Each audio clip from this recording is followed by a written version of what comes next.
Evening, ladies, gentlemen, boys, girls, children of all ages. Sorry about last night. There were some difficulties that kind of just fixed themselves. You guys know how computers work. With me tonight, I got the Penguin, F5 Penguin, LG Media Director. So far, to make up for last night's problem, I'm going to give you guys an extra hour of content tonight. Not a big deal. It's my Thirsty Thursday, so it'll be a good time for everybody. I got a few more guests scheduled to come in later on in the show, and we'll hear from them later on. But right now, we're going to hear from the master of media. What we got here? You are too kind, my friend. Let me tell you. Thank you. Hold on one second. One second. Are you watching the live stream? I am not. All right. Did you blow something up already? No, it's just started. The live stream's playing in another window here. I'm not watching it. I have LG up, the only website you need to have up. And well, I need the YouTube comments because I like to interact with my audience. But yes, that's important too. That so we can get the respect he deserves. The Mad Media Mastermind F5 Penguin, here he is tonight. First of all, welcome to the show, and I'm glad to have you. Thank you for having me on. I really appreciate it. I've been following all of your content and coverage seemingly all week long, and we've talked a lot this week. So I appreciate you having me on, at least to come enjoy the special night with you. Thank you. Yeah, it's been an exciting week of bidding. We've been people coming on the show, off the show, telephoning in, speaking with us on YouTube, all in the comments section.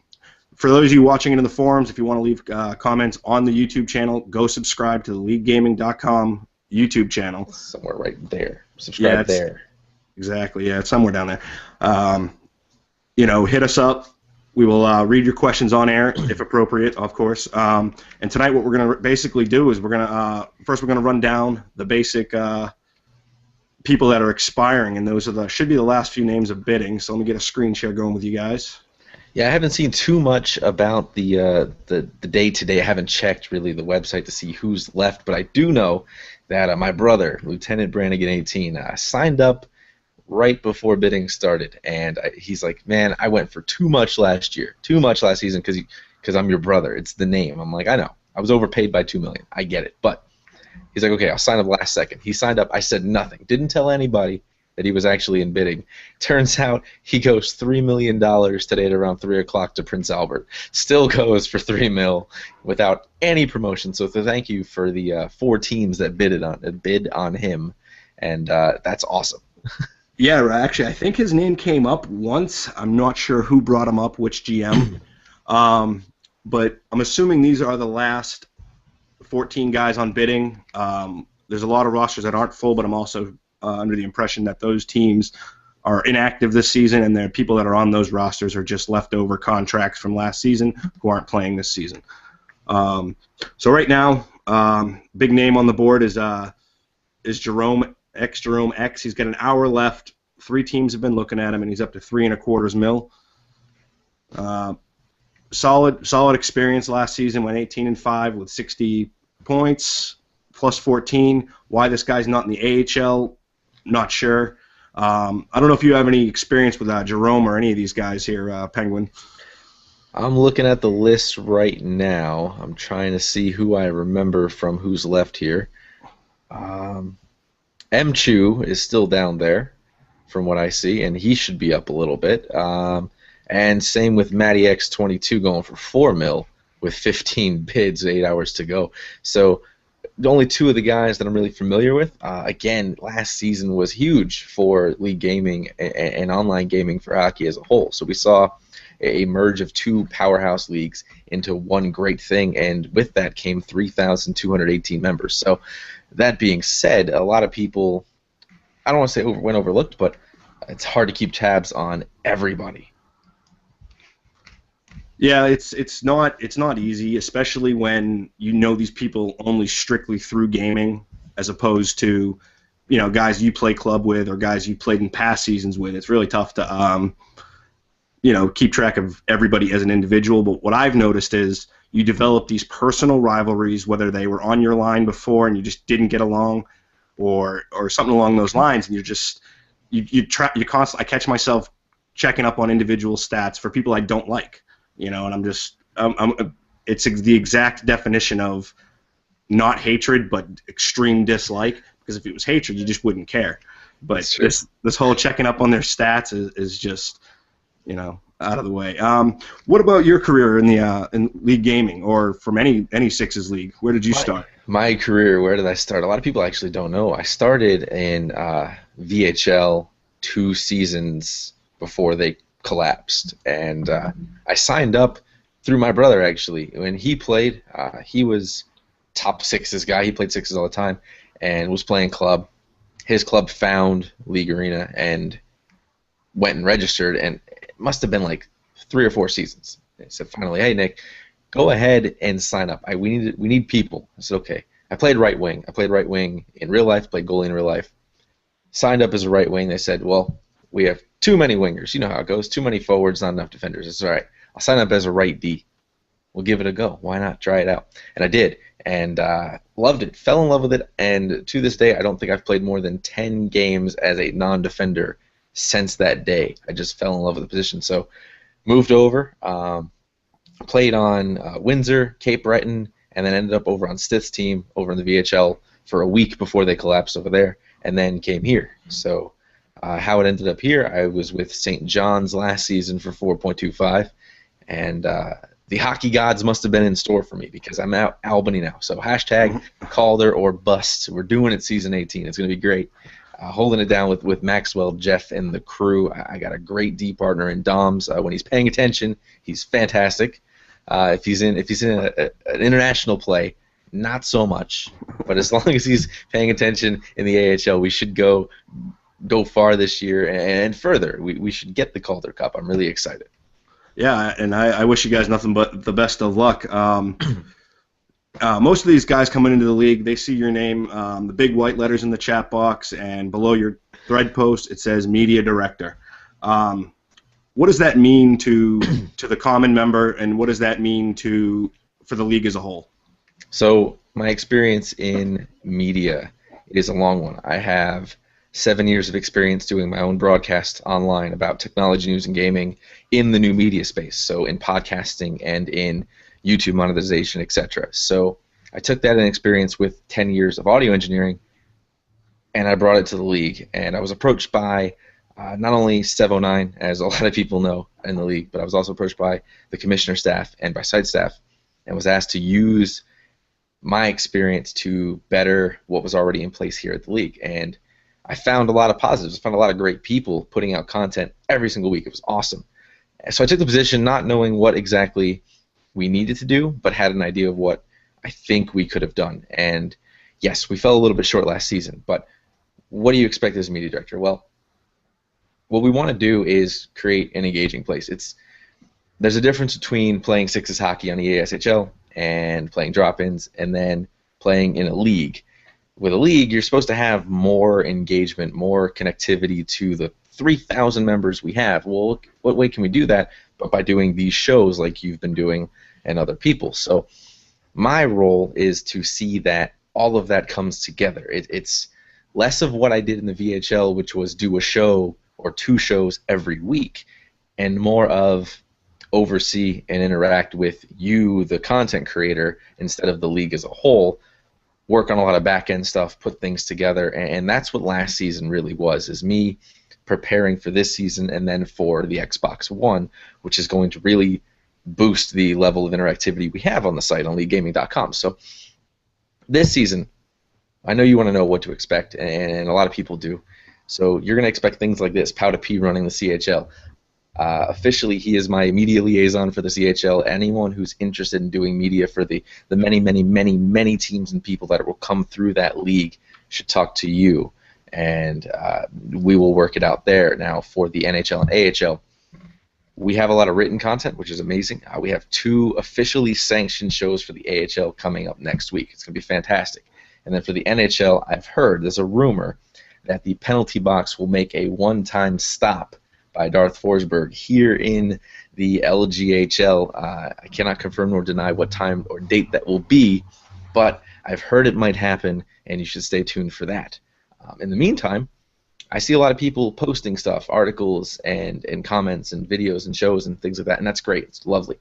But Tris and I kind of worked together to decide that we should incentivize making becoming a media member a thing. So how can we do that? Well, protection. So if you post stuff on your own recognizance, not part of the official media team, which all that means is you're working with a group of people with our resources, our websites, our tools, our logos, everything like that, you're not protected by me, by you, in what you say or what you can get away with. There's a very small set of guidelines we have that we follow, and as long as you follow those things, which is pretty much the site, a chat box etiquette thing that you have to follow, everything is good. But outside of that, if you're posting things not part of the official team, and you say something a little bit out of line, site staff, league staff could take action on you instead of coming to me, and we resolve these things in a easy to do way. So I guess it's a call to action. Join the media team. Come talk to us. We want more people. We really want to work together to make this the place to be for not only NHL, but for all EA Sports games, all league games, period, and especially with the Xbox One coming to LeagueGaming.com next season, this is the stepping stone. This is the beginning platform. So I'm working hard a lot backstage. A lot of people gave me flack for not putting out enough content last season, but that's going to change. As you see, I'm on with you tonight, and I'm going to be guest appearing on a couple of shows. Might be doing a show in the AHL. We'll have to see. But I'm going to try to get my face back out there now that we have, I guess you can say, the building blocks in place for success. Yeah, definitely.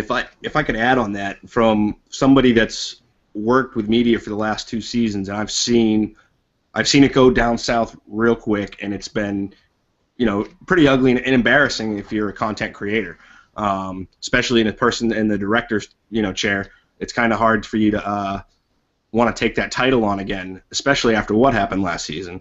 And so what we're trying to do is to keep it light as a media team, but at the same time we have to have a certain level of professionalism and a sense of timeliness, and can't think of another good synonym, but it's a sense of urgency is what we need here in the media. And as long as we've been communicating, which so far this preseason it seemed like we've been doing a fairly good job. We got a lot of stuff in the works. I know I've got people bouncing ideas off of me all the time, so yeah, hopefully we'll be able to get into that too.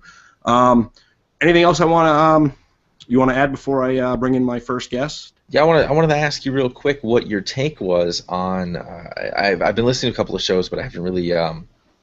I've been listening and playing my game, so it's been tough to kind of do both. So, what's your take been on seeing a lot of these people go for such high bids, more than what you see even at the NHL level? I know Brickheezy, he's gonna get a high bid, but as far as people like looking down my list here, like Big Bad Wolf and like Stylish and like Hey, how you doing?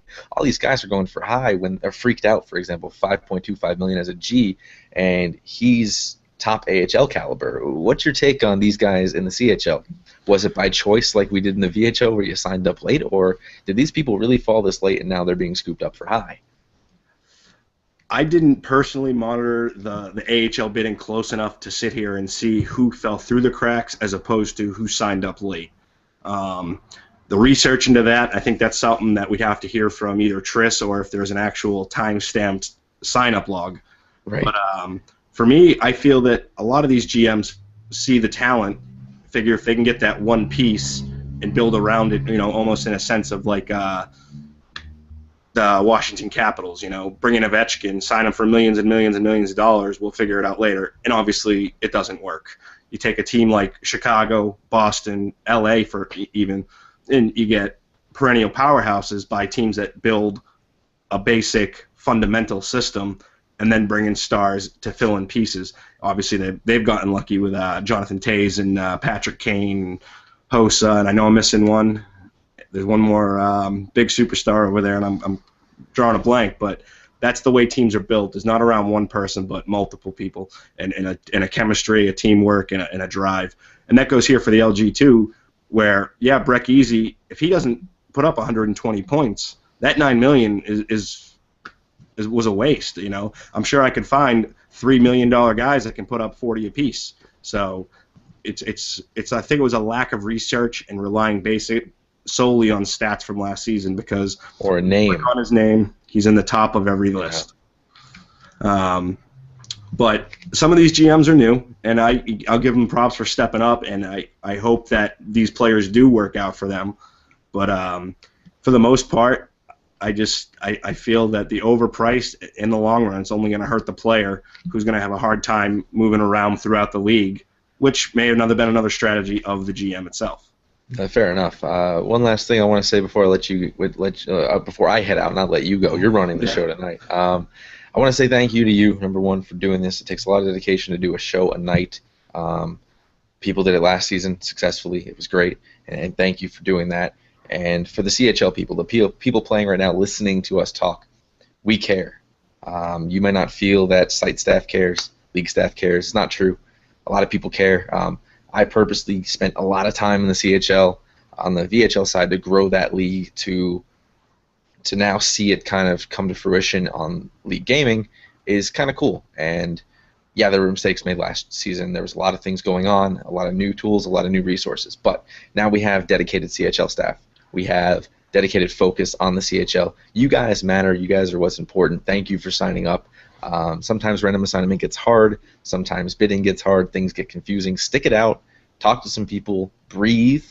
And play some games. It's fun. If you need me, I'm at F5Penguin right down there. Send me a PM, Xbox Live, Skype. It's all the same. And thank you guys. If you want to participate in the media, hit up Powda. If you need anything else, let us know. And honestly, again, I appreciate you all being here, watching the content, and please share it, like it, subscribe to it, do all those cool things. So, yeah. All right, F5, I appreciate it. I hope you have a good night, and good luck in your first week next week in the AHL. Thanks, man. We'll talk to you soon. All right, later, brother. All right, so let's get into it. I promised you guys full team coverage. The first thing I'm going to do is just basically bring up the rosters, and we're going to go down the list. I know I have a couple more guests coming in, so if you guys are watching, this is the time to get back on, and we'll get going with some roster moves, and then we can figure out what's going on. J-Rod, if you're watching, J-Rod is awesome. Please stop texting me during the show. I'd appreciate it. Buddy of mine, so he's just harassing me while I play. First roster up, we're going to start with the Brandon Wheat Kings. Everybody keeps talking about them. Actually, hopefully, before the Brandon Wheat Kings come up, my next guest comes on. It's going to be Matta03, the GM, possibly the youngest GM in the league, but don't let his age fool you. Everybody's been saying nothing but good things about his teams. And looking at it, having Quantum Big Mac with him, I'm pretty sure that they're gonna be just fine later on in life. Let's see if he's gonna come in right now or if it's gonna be a few. All right, Matt, if you're listening, once you get in, just give me a holler and I'll stop what I'm saying. Start it off. Let's just check out Matt, see what his numbers are at. Played a full season, looks like last season in the AHL with the Worcester Sharks, and got a good solid amount of games. Oh, excuse me, finished it out with the Manchester Monarchs. Logos are kind of small for me. But down in the Victoria Royals, he looks like he posted up some serious defender numbers. Went 5-3-1. Plus 21 in 11 games. In 9 games. That's pretty impressive. But once again, could be the team around him, could be him in general. But either way, he's got some good defensive experience, and obviously he's going to want to top that off this year. Some of the big price names: iCheap or ICH3 app, depending on how you want to play it. Must be a buddy of his or something, because no experience whatsoever. So for such a high value, it's may not have been the smartest move, but you may know something that we all don't. B Torch, another right defenseman. Not a whole lot of AHL experience, but obviously had a full season last year in CHL. I can't see the logo. I think the Islanders played for them, and once again, decent numbers: 11-6-1, 14 points, 2 goals, 12 assists with a plus 22. No goalie time, but he still could be worth every penny he's been paid. All right. Who's this Ibis Telkify?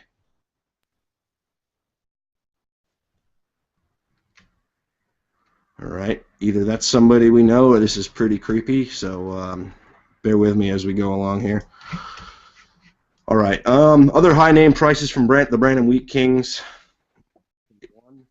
We got Rain, I Rain I, or L Rain I, whatever one you'd like to call it. Played a game last season down in the AHL. Didn't do much there, but in the CHL, played a full season for the Storm. I don't say all the cities because I can't pronounce half of them, and then the other half I can't remember. The only ones I remember are like the WHL ones because that's where I've been for both my seasons. Put up solid numbers, went 10, 14, and 2. 48 points, 18 goals, and 30 assists. The negative 13 looks bad, but I'd say he played pretty good.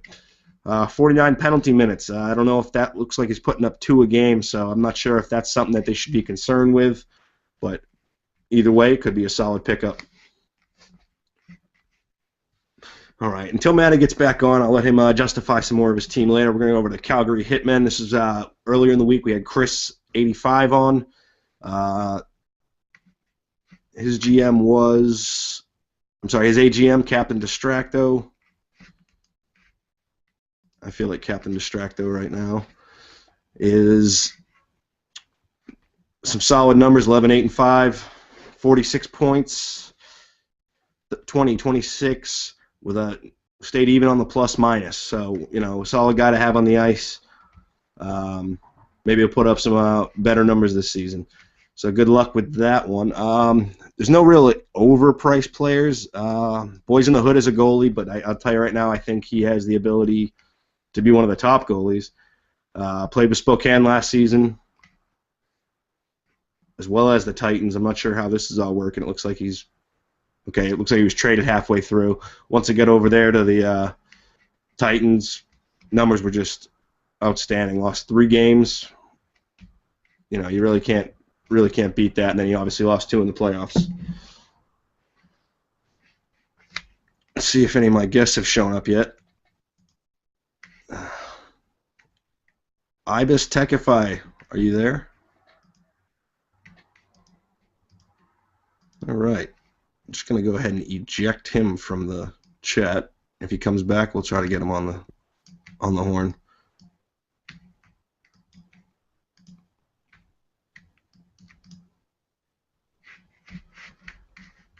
All right, he's gone. So now we're going to go back to Ridiculoso is also a Calgary Hitman, a guy I've played a few games with. He's very active in the forums. Once again, a lot of experience. Season 15, played for the Wild. In the AHL, played for Hamilton last season, played 1 game, 4-1 loss to the Utica Comets, but it happens. And then last season, Kelowna Rockets. Kelowna's been knocking me for calling them a bad team. I don't know. I don't mean to call you guys bad teams. Obviously, you guys weren't, by the definition, bad, and they were a lot worse than you. I just say that when I play a team, I put them into 2 categories: a team I got beat by, or a team that I just can't hang with. Those are the teams that I don't want to play. I hate playing against. But Kelowna, I enjoyed playing against you guys, and I felt that we were always in the games, and it's just been tough. It was a 6-3 win for you guys here, but if I remember correctly, 4 of those goals came in the 3rd period. We just fell apart at the end, but once again, we played the whole way through. All right, somebody's shown up. All right, Cody is here. This is Archie. Archie, you can say your numbers. Archie, welcome to the show. How's it going? What jersey are you wearing? Bruins, Iginla. Hoping they'll re-sign him this season. Do you think it's going to happen, though? Oh, yeah. Played great this season. All right. First of all, Archie, you've won the award for the bidding shows for the best haircut coming into the show. Oh yeah. Mine's obviously lost because everybody's requesting the hat come back all the time. First of all, you're supposed to. They don't fit my head, but Yeah, it happens. You got to cut some of that off, man. Tournament salad going on. I love it.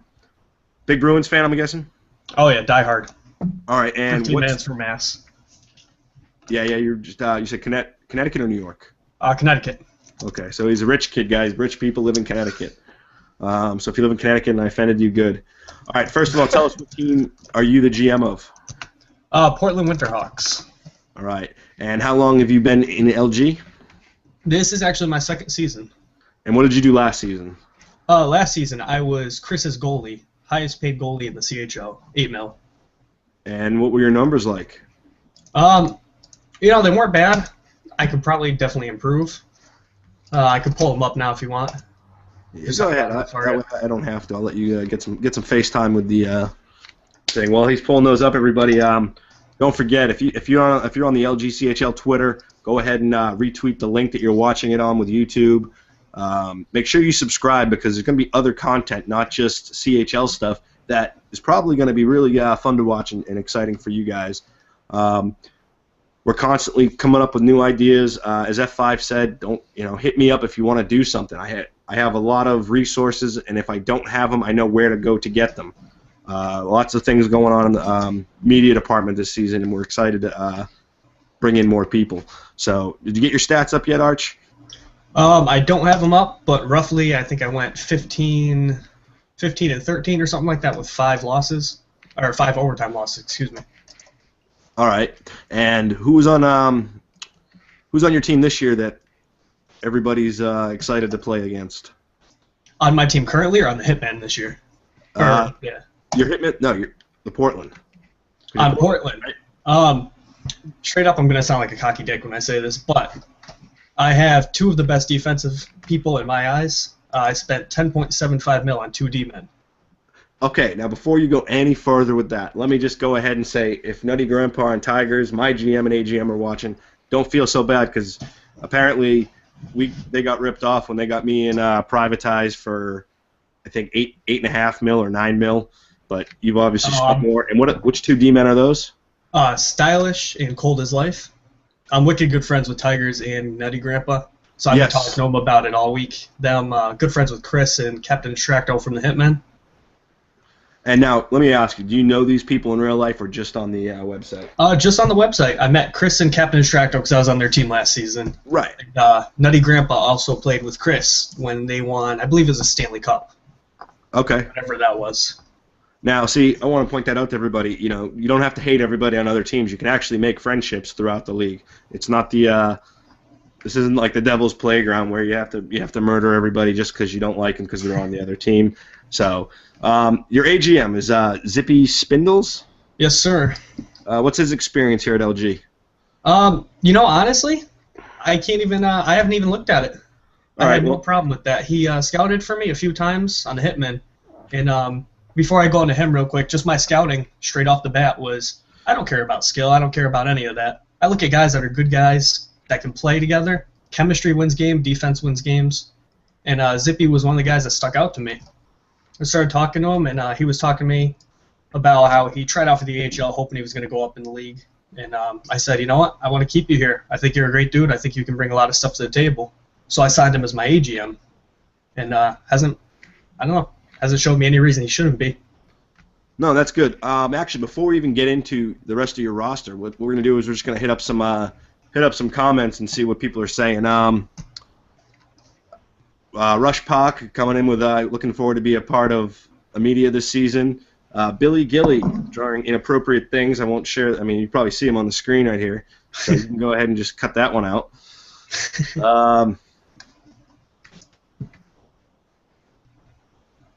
Sorry to the Wheat Kings. Okay, that was Matta03 that was trying to get into the chat. Matta, sorry, I couldn't get you on the audio, man. So I just kind of did our thing, but no big deal. We'll get you on another show. Trust me, there's gonna be a lot of stuff. F5 Penguin coming in with is joining the chat. So if you got any questions, maybe he'll answer them there for you too. If he's still on here, I just want to say F5 you should hang out a little bit longer. I want to put a comment on something you said earlier. Just a little bit later. All right. Do you know what it was? Or I do. It's in regards to the higher bid players. Okay. What do you got? Real quick, he brought up Stylish, and okay. I'll get into it all later. So just so he's watching, see if he can hang out for a bit. All right. F5, you watching? If you want, you can click that link again and get back in the show.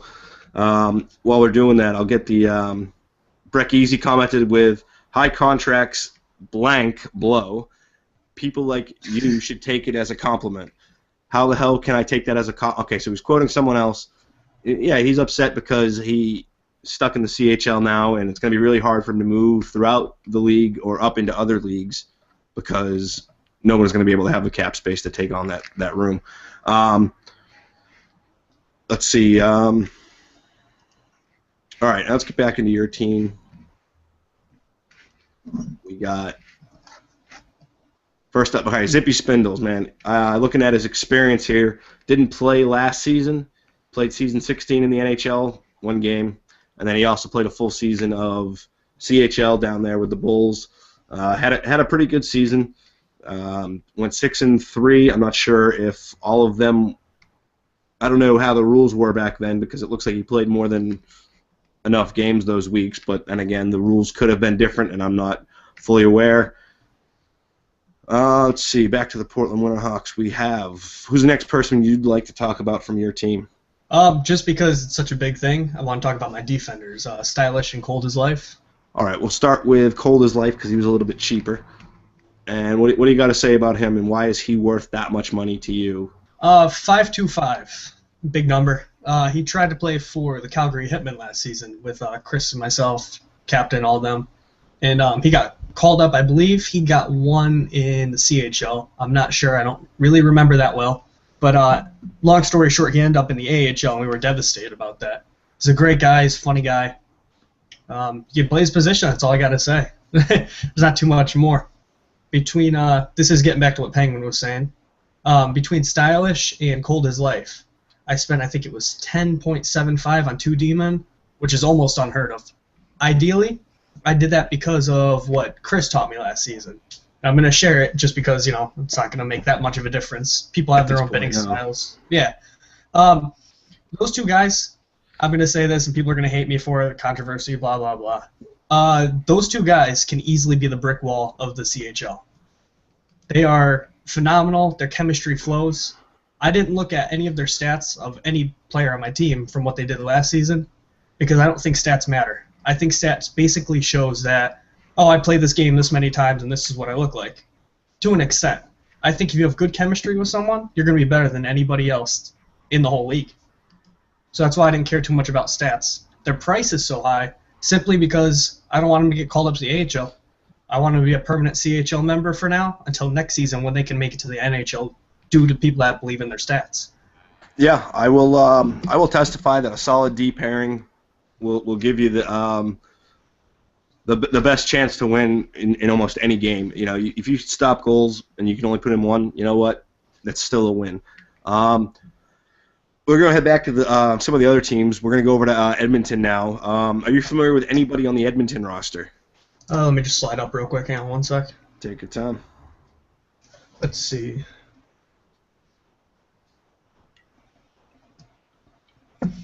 Actually, yes. There's a few guys on here. Top Flight, he scouted for me. He's a pretty solid goalie. I like him. I believe if it's the same person, Soccer JRC. I played against him last season. I don't remember where it was. Yeah, the name sounds familiar. I mean, we played in the same conference, so actually, we might have even been in the same division. I'm not too sure. I forgot where he played. Maybe it was Kelowna. Either way, we'll move on with the next one.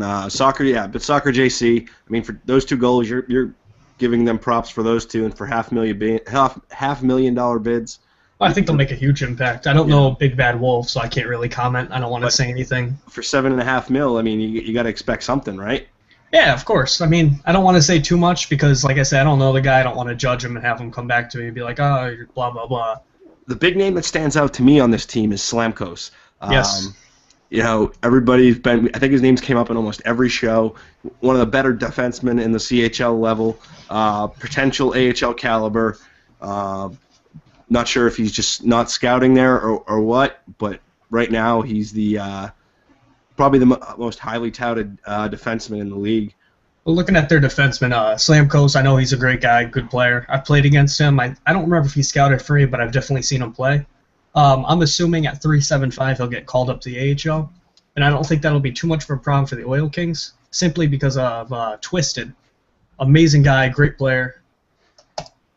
Since he's already on the team, I will say that he had some bids from some people that I know.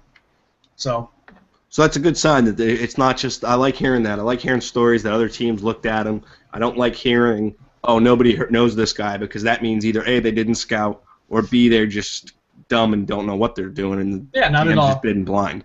The name that sticks. Go ahead. Sorry, I think that even if Slamkos does get picked up by the AHL, I think Twisted will be a great filler. If I do remember right, I believe he plays more than just right D, but I know he was definitely a solid D man. And I'm friends with a few GMs in the league. I know a lot of them had some talk about him. Right. I don't want to go into who bidded on him because I don't know fully, but yeah, the name that sticks out to me, and it's not necessarily because he's that good, but this is an awesome pickup for any team. Is this the number 4 guy? He's a left winger, Scissors. Yep. Last year he was on my team for I think 1, 2, 3 days, whatever it was. And this kid was so adamant about playing. He was hitting me up every day about how can he get into a game. And I just, he was in my training camp. It was a random assignment, and I kind of just had to just tell him, I don't got a spot for you right now. And I ended up trading him, not because he was bad. I traded him strictly because he was one of the few people I had met that wanted to play so badly that I would have loved to have him on my team this year, just because I know he's dedicated to the league. Next team we're going to go is my old team, is the Everett Silvertips. Any names there that stick out in your eyes? Oh yeah, big shout out to Penguins 23, the right wing. I would have been more than happy to pick him up this season. He played for the Hitmen last season. Great guy. I couldn't get confirmation if he was playing or not. I didn't get in touch with him. Right. I think I tried once or twice and never heard anything. But glad to see he's back in the league playing right wing. I'm assuming he'll get called up too, just because I know the guy is a cool guy. He knows his position. I don't feel the stats. Is that AHL? Yeah. I don't feel they represent him. No, his numbers are solid. He went 7-2-1 last season with 21 points. And for a D-man, you can't really ask for a whole lot more than that. Winning 70%, or not losing in 80% of your games is always a solid thing to have.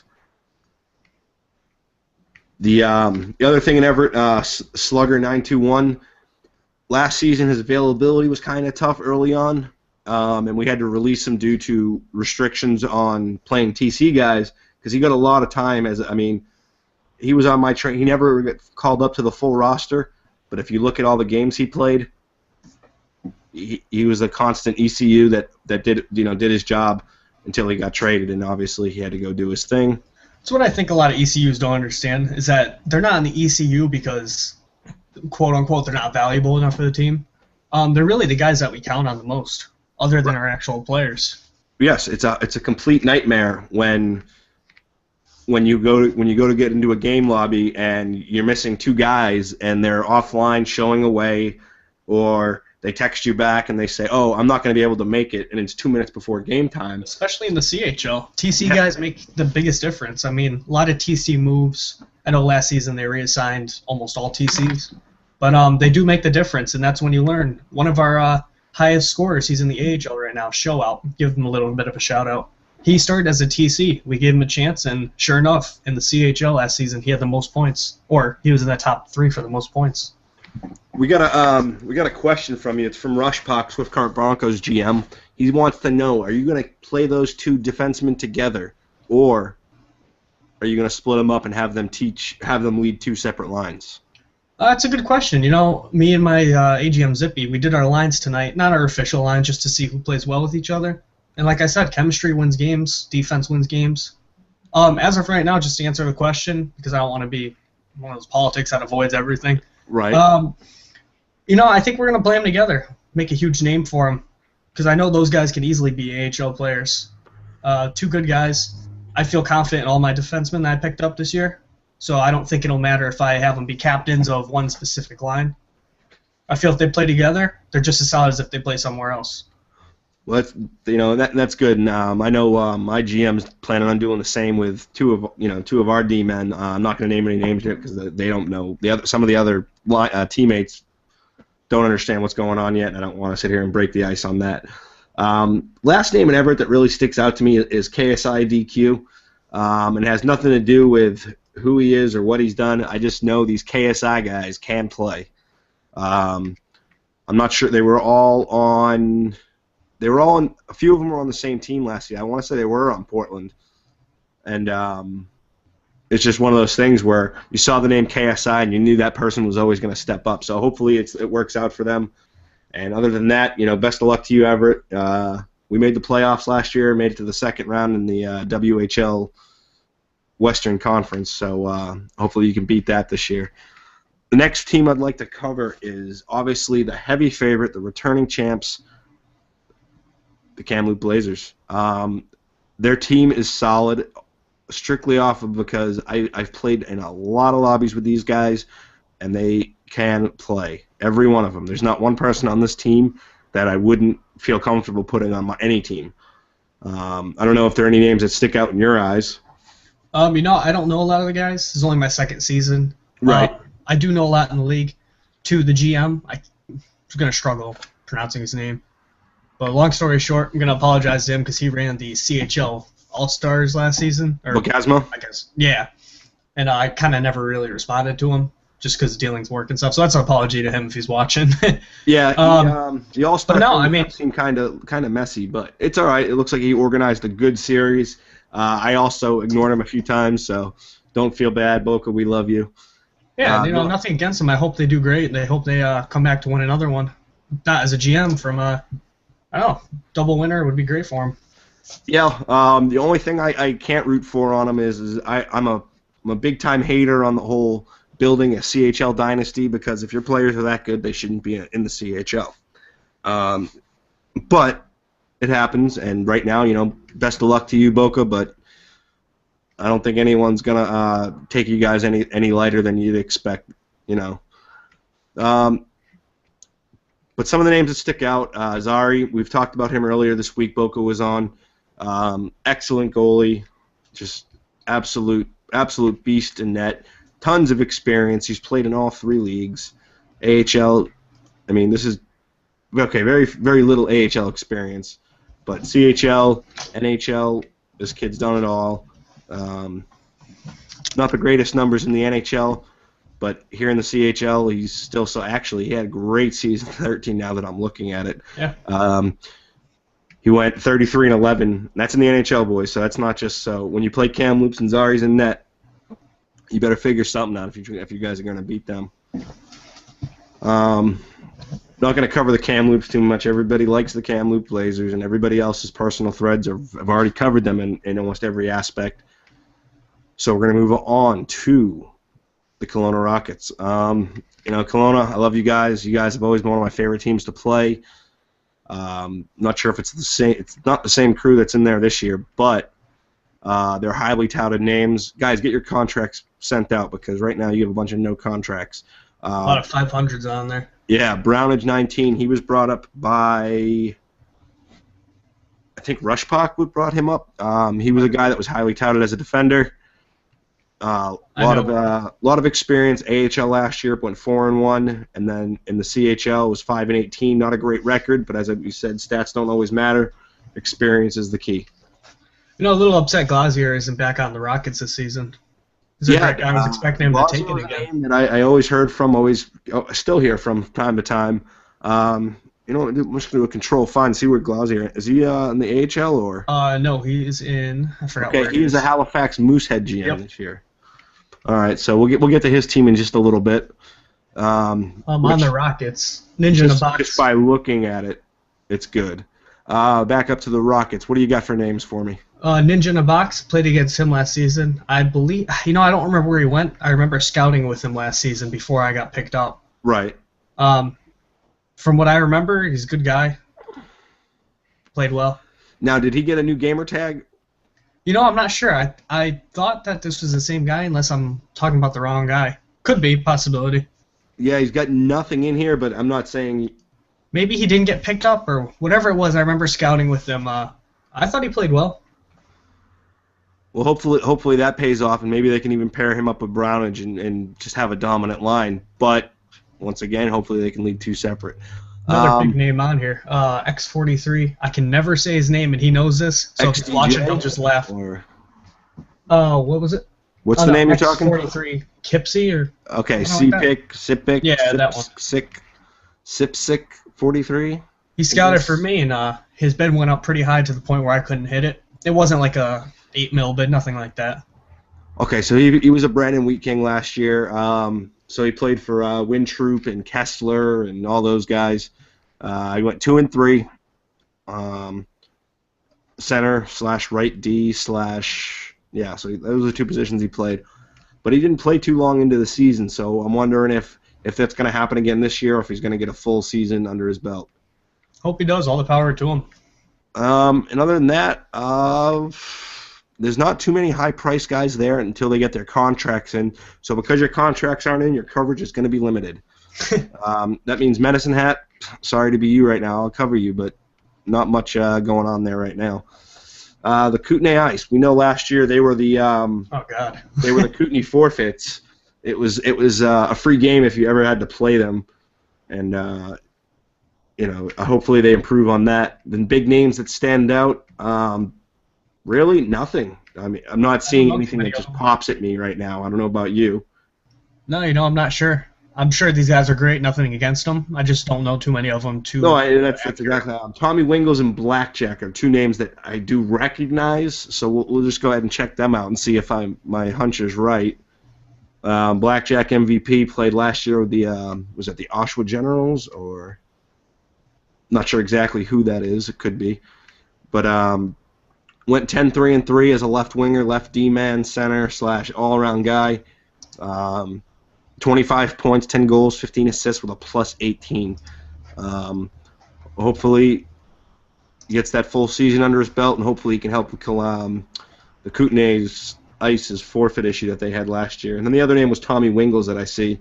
And I don't know if it's just a catchy name or what, but I've seen it around the forums. I've seen it around roster stat sheets and stuff like that.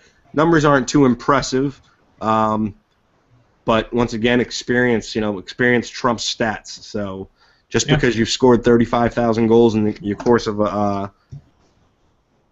NHL 14 doesn't mean that you're the best player. It just means you play a lot. Moving on to the Lethbridge Hurricanes, a team that possibly could be in the basement again. But there are some names that Biz Nasty 200.0, whatever it is.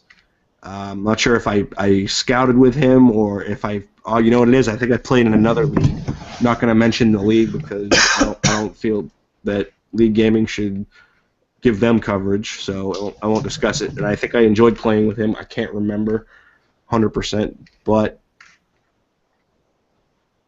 could be a solid play. Any names that stick out to you? Just 8 mil on Barra. Yeah, they were the ones that going to have a big impact. Obviously, that's the big name. We got a Bobo, one of those Noziskis, and all those Bobos are like in the problem with Barra I have is I haven't seen him play. I haven't seen stats. I saw him play in one of my scouting games. How'd he do?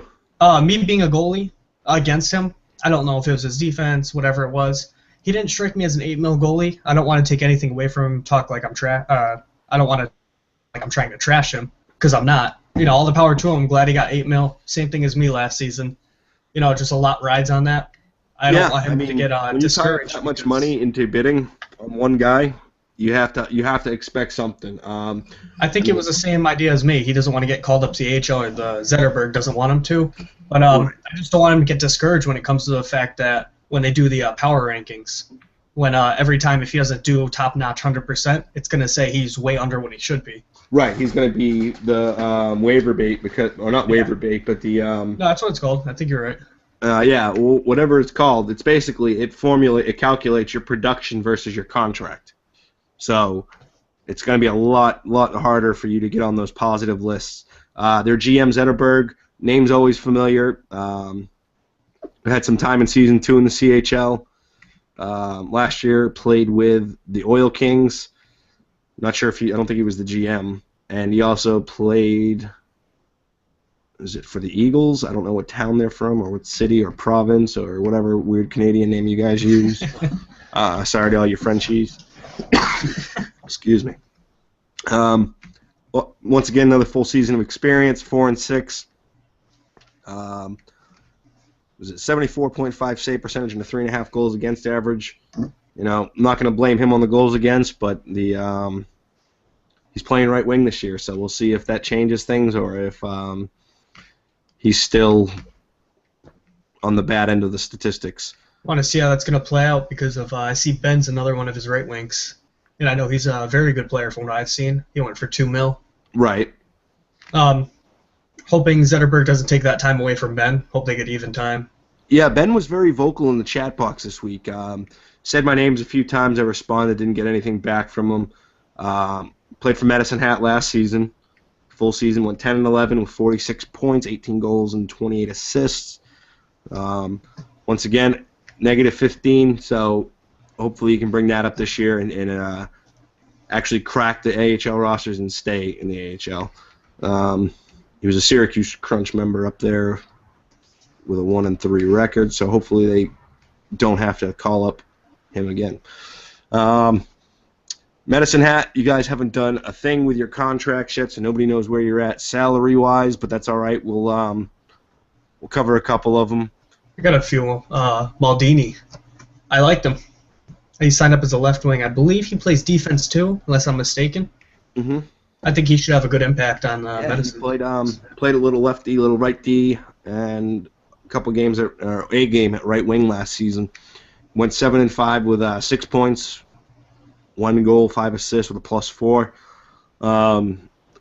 You know, once again, experience trumps numbers. So hopefully his numbers kind of follow suit with his experience. Did you play against him? Do you remember him specifically, or was it just from scouting? I played against him and with him. He's actually one of my friends on Xbox right now. Okay. What I'm aware of, unless he took me off. Maybe. Long story short, like maybe, I don't know. Maybe it's the hair. Bleed Blue, you know, once again, if I'm picking on people that don't have much experience, I apologize. It's just you guys don't have any salary guys in here, so it's kind of hard to pick a specific person to target. So we're going to move forward with the Moose Jaw Warriors, who have done most of their contracts. Still got a few left. Big name on the board for price-wise is Fruit Smoothie and Arcanine. Right D-man, hopefully he's got some experience. He played 1 game last year, lost 8-0 while playing with Phoenix in the NHL. And then in the CHL, he played for the Battalion as well as the V's, the Vendettas. I don't know what their actual name is. It's like the Voltigeurs. I can't speak French, so I can't really help you guys. But on his career, he's got 11 points in a lot of games. So once again, hopefully he can bring the stats up this year and maybe do something to prove that he's worth every penny of those contract dollars. Let's see. Anybody else here over Moose Jaw for you?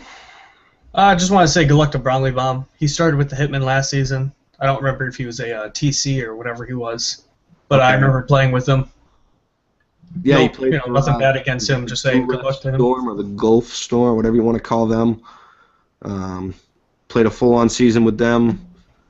Looks like he was part of that exemption rule on the expansion teams that could play like 60 games a week or whatever it was, basically making it look like they were doing that much better than all of us, when in reality, playing the WHL, where you got half the games, it was kind of tough. In 50-some-odd games, he went 17 points, 3 goals, 14 assists, -26. He's a GM now, though, so, I mean, I know being a GM, every game, you know, represents you as a person, a gamer, a personality, whatever you want to look at it. So maybe you did win a Player of the Week award, so that's always a plus, which I'm assuming is Week 7. We've had some goalie time in there, too, so that's not necessarily a true Player of the Week. Then the last name was Fruit Smoothie. He went for $2 3/4 million. He's a center. I remember seeing his name on the bidding boards. And last season he went 7-4-1 with 30 points, 8 goals, 22 assists, with a +12. So you gotta look at that as a positive, and hopefully that was in the AHL. So that that was in a higher level of competition. So in the CHL, he was 12-5 with 43 points. So obviously this guy's got some talent, and hopefully he can carry over what he did in Sudbury over to Lethbridge. While we're in between teams, we're going to go back to the comments. We want Quantum, whatever. Power to look back at my stats and show the last game against Everett. Last season they won 13-4. I'm not going to go back individual, but good on your 13-4 win. Did they talk about the Wheat Kings? Yes, we did. Sorry about your luck. But don't worry, this video will be uploaded about 45 minutes after it's over. We got about an hour left. Playing in a free agents game. I don't know what people are commenting about. Not too many comments that are directed as questions, but that's all right. More questions, guys. Let's go. Yeah, you guys are making this harder on us. So what was your strategy coming into bidding, Archie? Like I said before, I had the straight-up strategy. I wanted to pick up. I didn't care about stats. Stats wasn't a big thing for me. I wanted to pick up guys that were cool to play with. They're always talking. I wanted a good chemistry. I feel you can take any forward you want in the whole league. Pair them up with the right guys. If they talk, if they know what they're doing, have a little bit of background on hockey knowledge, they'll play phenomenal.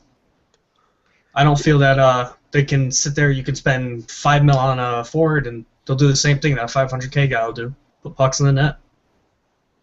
Yeah, I mean, you can build your roster with 500K guys. You can build them with a bunch of, $2.5 million, so-called superstars.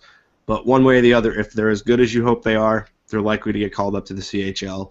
I know their salary rules are different up there. They have a higher cap because I think it's the whole organization under one.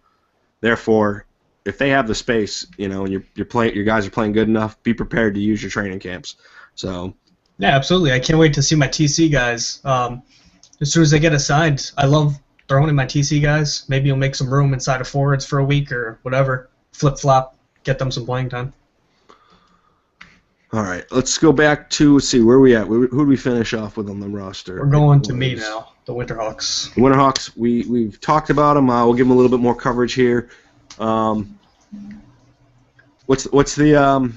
What guys do you know? Who's returning that you're aware of and you're aware of their abilities? Who? From the league or me personally? From the league. Let's start with the league guys so people can actually go check out their stats if they're really interested. Honestly, like I said, I didn't look at stats. I know, let's see, Just Too Slick, he played for the Hitmen last season.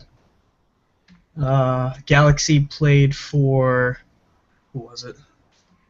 Yeah, I don't remember off the top. The Cougars. That's who it was. Now with Galaxy, and you got now what's up with your 3 goalies? Is that a strategy you're taking here, or is something going on there? Since I'm playing goalie this season, which I was introduced to last season, I signed up as a D-man, and I was happy with it because I just wanted to get picked up at one point.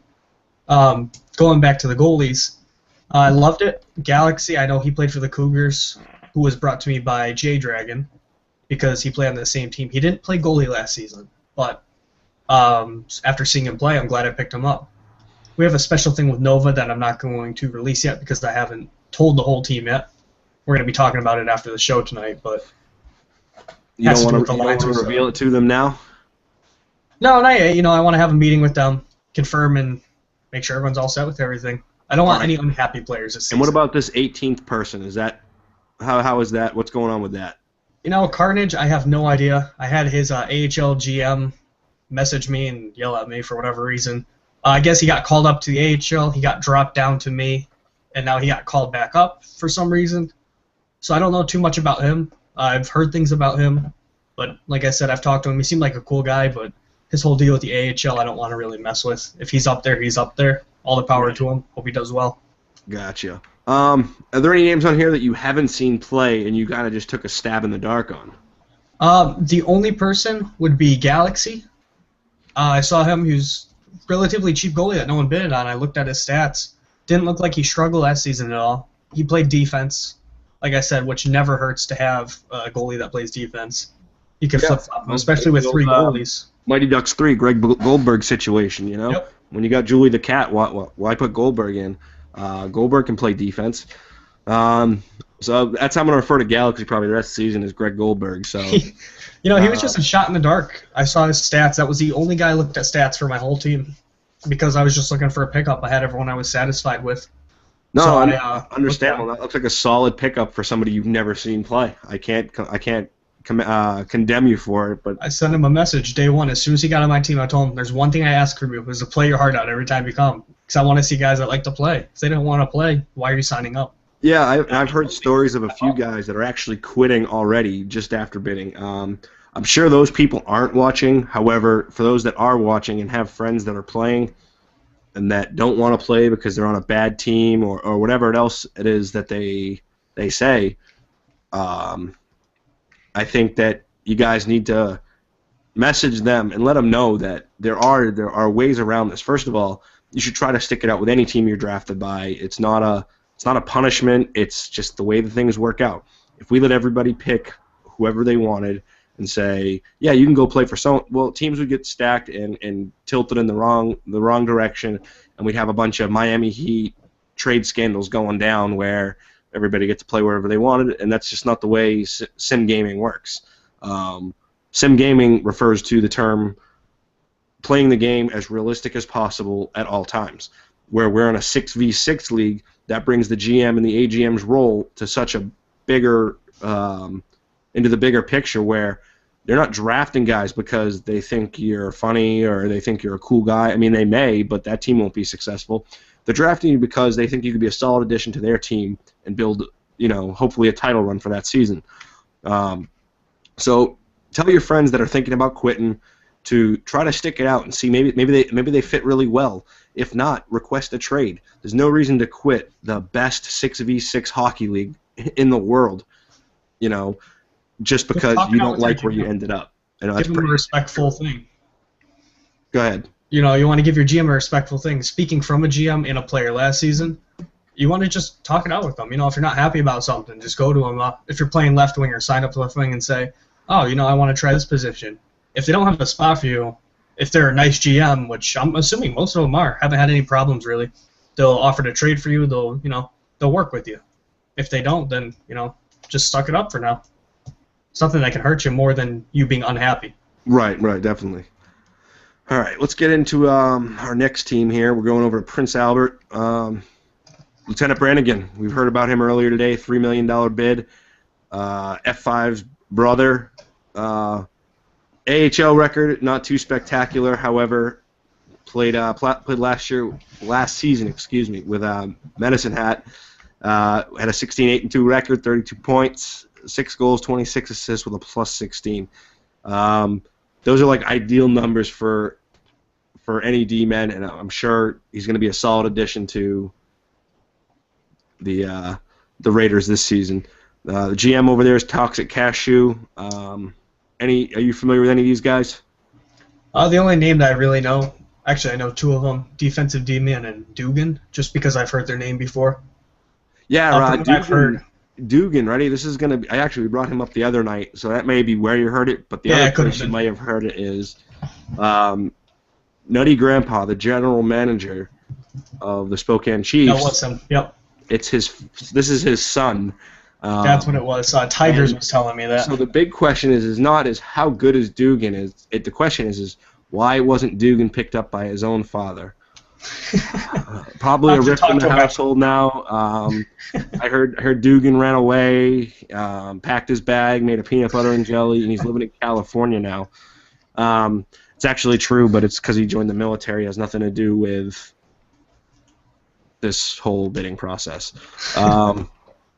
No other big names that are sticking out. The only one here is Bobo Black Jesus, and the only reason I see this name and call it out is because there was a thread the other day in the CHL about a guy named Bobo who was looking for a team, and then another Bobo replied, "Hey, my name is Bobo too." And it was probably the most random chat I've ever seen in a thread, but rather comical. And I think Bobo Black Jesus was the other Bobo that came in late, but stats not really there. He is a Bruins fan, so that's always a plus. I would never have enough Bruins fans. think you're the first Bruins fan on the show tonight, on the show this week. So that's exciting for me. What's wrong with everyone else? Exactly. That's what I keep saying. People are gonna hate me for that. It's all good. It happens. Half my team's Canadian fans. They don't like me. Let's see. Any new comments? Do a hate on Billy the Mays Bruins? voice. I don't have one. I don't know. Do you have a Billy Mays voice? No. Talk about the queue. Don't worry, Billy Gilly. We're gonna get to the queue. Queue's at the bottom. Started from the bottom. No, we start from the top. Now we're here. Top 5 teams. I'm not going to get into top 5 teams. We have more media content coming. Don't worry, guys. There's plenty of forums about it. I'm going to wait till after any preseason to rate anybody because it's not fair with all the new talent. Let's see. People still wanting me to show their other stats. I'm not going to pull up your other stats. So let's see. It's Powder P, not Power P. But I do like it because when my teams go on a power play, I do say the powder play. There will be other shows. Don't worry, we will get you on here. We got some stat references from last season. F5 saying, with the level of parity in some of the CHL teams, I can attest that a highly paid set of solid defenders will shut down half of the conference easily, but you got to make sure they're worth it. I think we've talked about this 1,000 times, and I think it's a statement that's very, very true. The next team season will show it. Go ahead.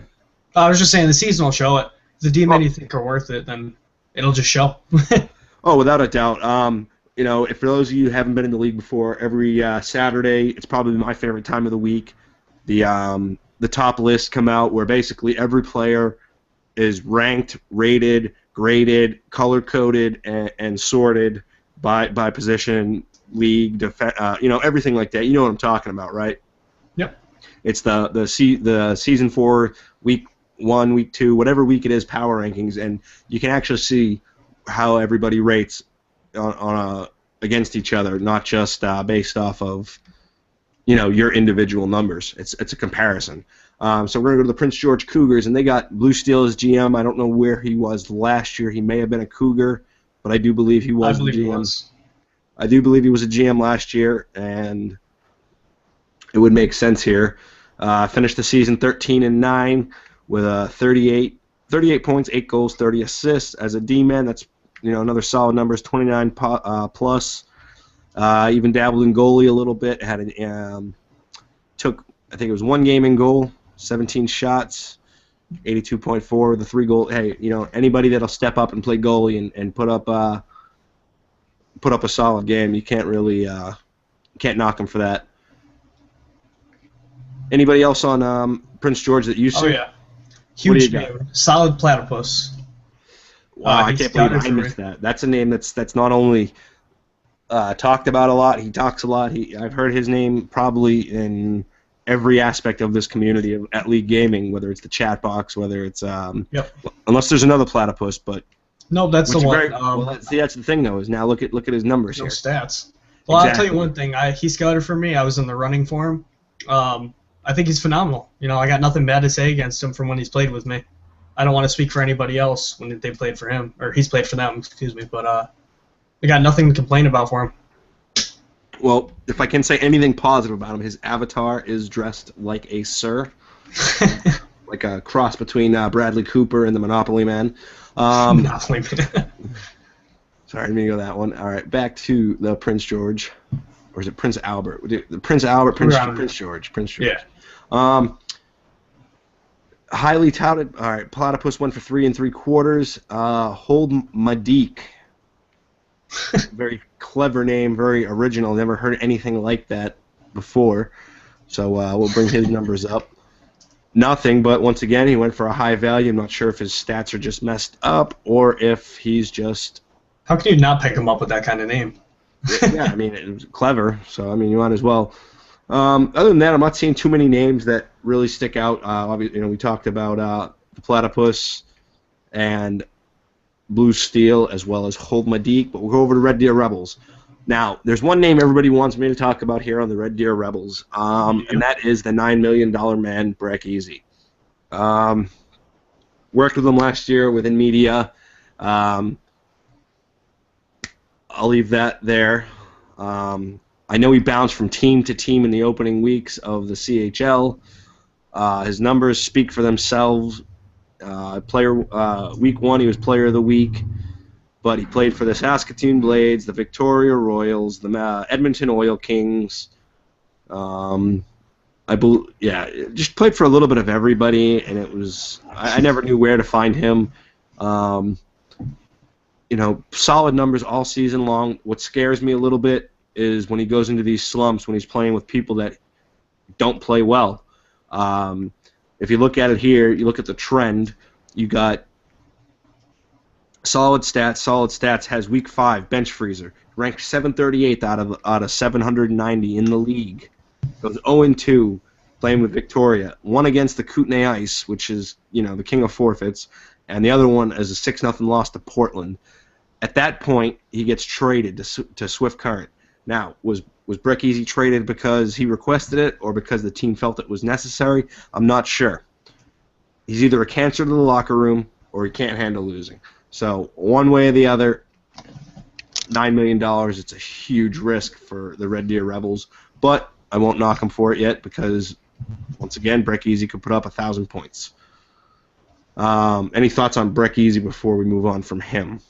I don't want to say anything because I don't really know him. $9 million for a CHL player. If he's good, he's good. If he's worth it, he's worth it. I don't want to say it too much. It's just I think $9 million is a little excessive. Yeah, I think if anything, you've handicapped him into not being able to go anywhere else in the league. The other name that stands out is Are You Proud Dad? He's a right wing. I thought he played defense, but I must be just completely mistaken. Played for Peterborough last season. Won the Bobby Orr Trophy and the J. Ross Robertson Cup, which is for the OHL playoff champs, and the Bobby Orr Trophy is for Eastern Conference playoff champions in that same league. He has the whole full season of experience. Went 22-8-2. 68 points, 31 goals, 37 assists with a +5. Took 95 shots, but shot 32.6%. Any GM in the world would be more than ecstatic to have it. Any thoughts on him, or once again, no? No, I don't want to say anything because I really don't know him. The only guys I do know on the team are King of the 412 and Tatar, which I can't say anything negative about either of them. King of the 412 scouted for me way early, way before bidding was even in the picture. As soon as I got GM, I started scouting, and he was one of the first guys that came up. He was on my list, but I have my defense now. Not that I didn't pick him up for any specific reason. Right. Numbers look good. Nothing that pops out at me. But another Peterborough Pete could potentially be part of the Red Deer dynasty, if you will. But I think a lot of that is based off of performance of some of these higher-end players.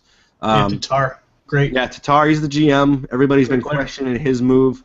A lot of time in the CHL, played for the Eagles last year as well as the Peterborough Pete. So what it looks like what's happened here is Peterborough has packed up shop, moved themselves over to Red Deer, and they are out now, all the Red Deer Rebels, and they plan on cleaning up here in the W. But news to them, Kamloops Blazers mopped the floor with you in the playoffs. So that just shows the strength of the WHL last year. All right, let's move on. Everybody's question is his $9 million bid because it went from, $5.5 to $9 million on one bid. Maybe I read it wrong. Maybe someone was questioning if it was... Tatar could comment on this in the forum, send me a tweet at Powder P, whatever. I want to know what happened there. That's all I want to know. That's the only question I have for him. If he was to come on the show, I would probably just ask that question and then stop the show because that would answer probably every other question throughout bidding this season. All right, let's move on from Red Deer. They've gotten a lot of coverage this week. The Regina Pats, or the Regina Pats, or whatever you want to call them, the Pats. Another team that's been talked about. Not sure how they're gonna fare in the long run, but very, very low contract numbers here.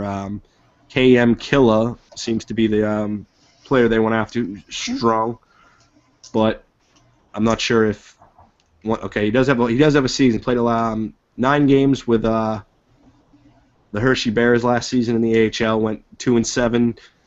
So tough break there. But last year he was in Red Deer, so he was part of the forced move out for Petersburg to come in, and went 10-6-1 with 51 points. So 51 points in 17 games. You do the math. It's somewhere around 3.2 points a game or something crazy like that.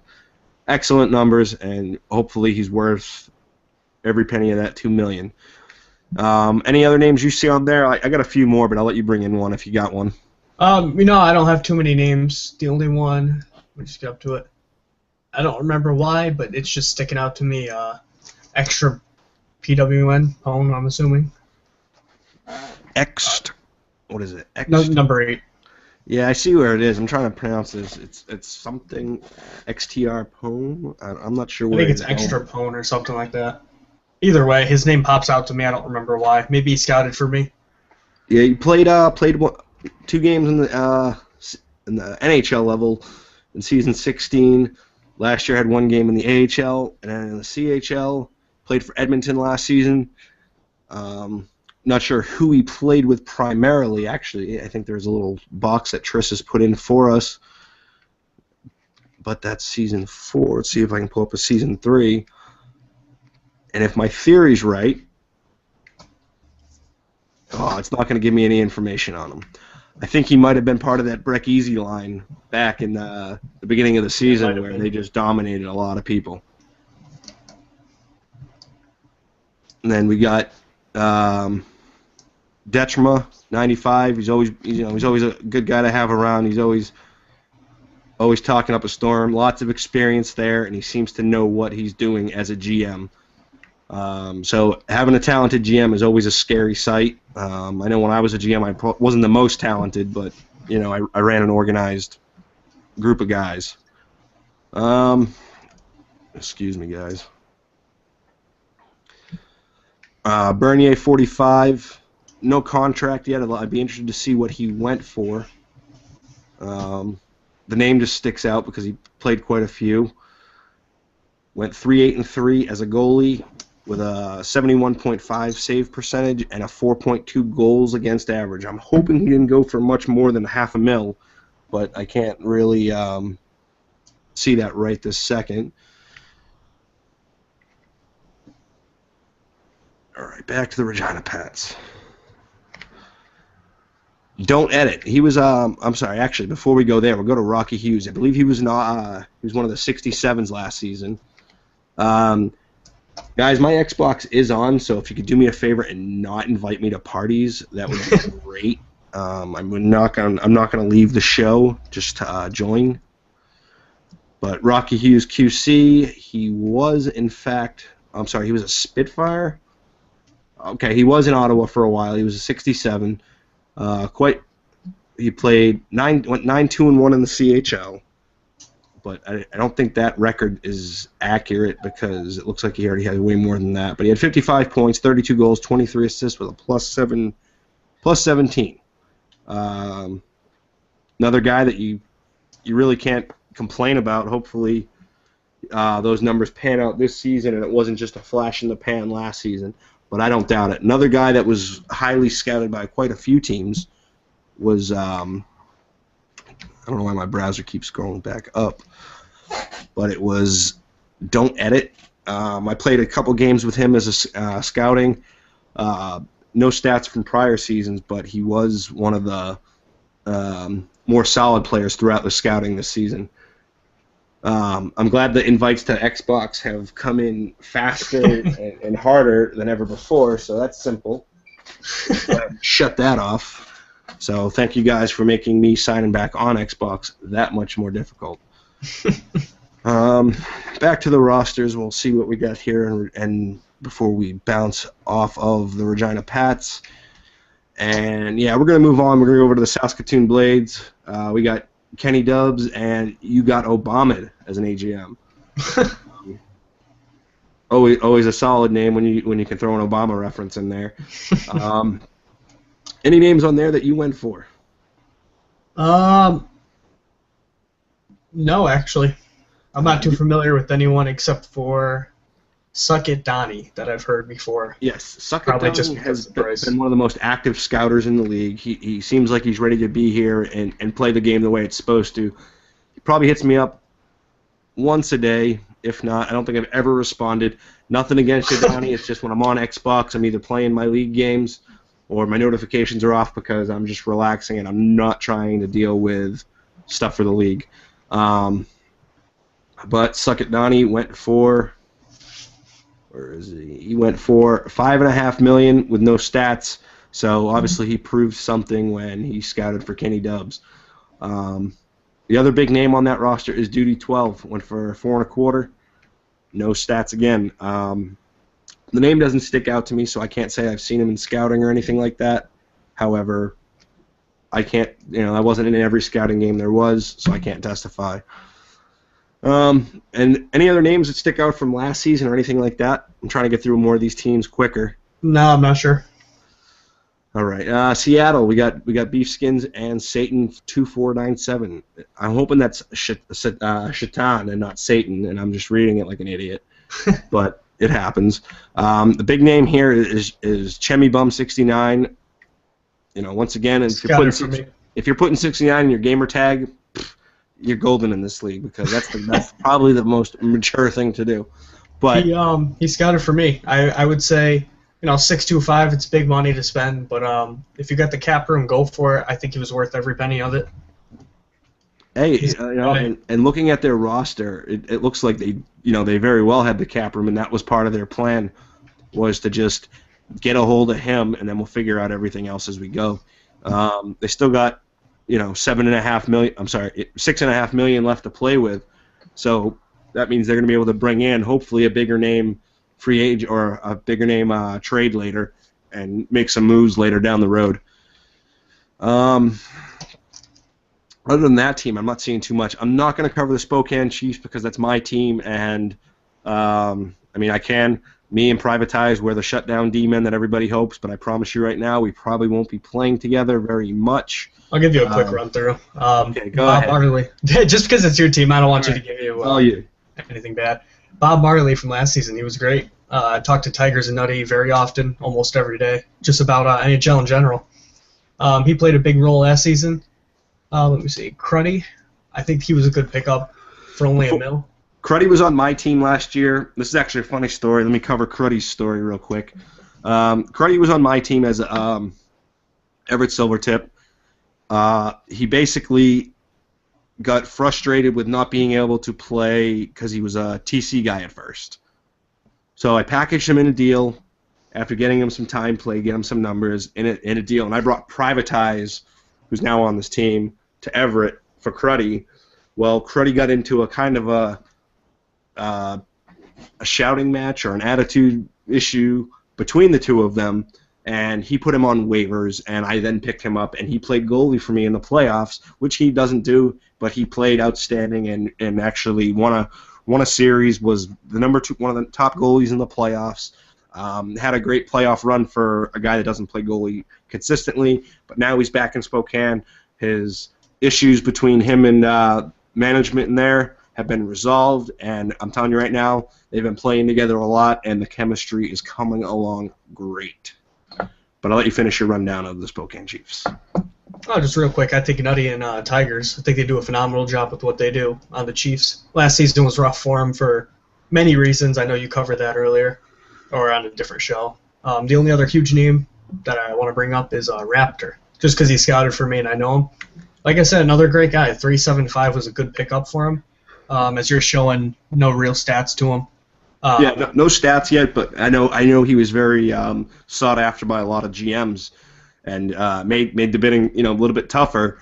And if I could give Spokane the kudos that they got every person that they wanted to, minus maybe 3, and they still kept it to have $1 million, $1.25 million left to play with. So for everybody that doubted him and said that it was going to be hard for him to build the team, it wasn't, because I promise you right now, our team isn't going to just lay down for anybody, and it's going to be a very difficult Spokane Chiefs team a lot better than they were last. Look forward to playing against you guys are in my conference this season. Oh, I'm excited. They wanted me to take the other team, and it would have been the three of us having teams, but as I said, I wanted to focus on media. Swift Current Broncos.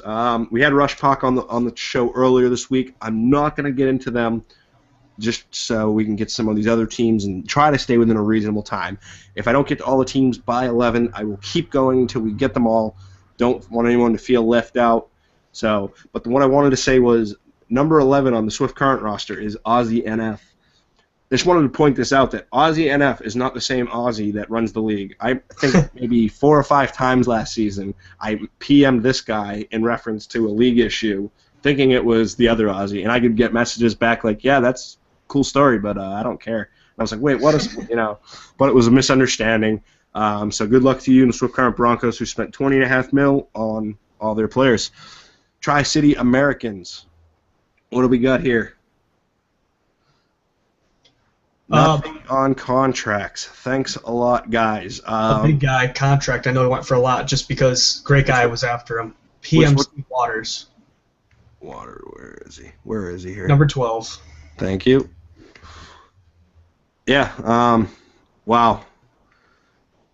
Played a long time ago in season 7, so he's got some experience. Went 14-10 back then. I'm not going to go through all of them because it doesn't really translate. And then season 6. So it looks like we got a P. McWaters. Looks like we got a returning veteran that knows the game, knows how to play. The question is I know for a fact in video games tactics develop over time, and certain trends seem to go on during certain times. Whether it be a wraparound goal, board play, or things like that, people seem to do different things along those ways. So hopefully he has some old tricks up his sleeve to bring to the new game, and even next year to the next-gen console, because he hasn't played in a league since 2009. And he still went for, I think, 5.75 this season. So this is like when Mario Lemieux came out of retirement, but obviously he was going to play in Pittsburgh, so it looks like the Tri-City Americans won the rights to the old veteran that's coming in to make a statement on the with all the young guys now. Dr. Dangle's PhD. I'm pretty sure he went for some good money. He's been covered throughout the show. I think he was covered basically based off of price and not so much as stats. So, all right, now on to the Vancouver Giants, who so far has been the heavy favorite in everybody's little make-your-own poll game they've been playing, or make-your-own rankings game. Name that sticks out there is Mo Petey, who I knew a few teams were looking at. Carlson 65, a $4 million player, and as well as Epion. Epion was on my team last season and is by far one of the better centers here. He just doesn't have the time to commit to the league to be as involved and as active. So good for them. Any names on there that you see? White Silence. I bidded him up a lot. Be happy to admit that. I was hoping to pick up White Silence, but okay, so you were actually going for him, and you weren't just being a jerk. Oh, of course not. He's a great player. I thought he would have been a great addition to the Winterhawks. Plays right D. I think he flips to lefty also. He scouted for me. I think it was like 5 out of 10 games that I did. Okay, wow. So he actually scouted. That's I think where I see the name. Oh, yeah. I remember the name from because I don't think I scouted with you, did I? No. Sorry, I would have. What the hell? That's my fault. Other than that, White Silence, Epion, Mo Petey, looks like they could be a deep roster. Carlson, or it might just be one solid line that they put out there, and they still got one roster spot to fill and a few contracts to fill in here. So we'll see what happens there, and good luck to them. Another team, we got the Victoria Royals. I'm not familiar with their GM or AGM. Have you spoke with any of them or dealt with them at all? The GM, I don't know why his name's coming up. Maybe something happened with him last season. Nothing bad, I'm sure. Just his name's familiar. Yeah. Let's see if he has what's he got for numbers. Yeah, he played a full season. He was over there with the Greyhound buses or whatever their team actually is. 15, 11, 8-0, 33 points, 16 goals, 17 assists, but a minus 11. Hopefully that comes up. Plays a little bit of goalie too. Had 11 shots all season last year, 72.7 save percentage. So maybe he doesn't play goalie. The only other name guy that sticks out here is CJ Wagon. I'm curious why he's on training camp. If something happened there. He sticks out from last season.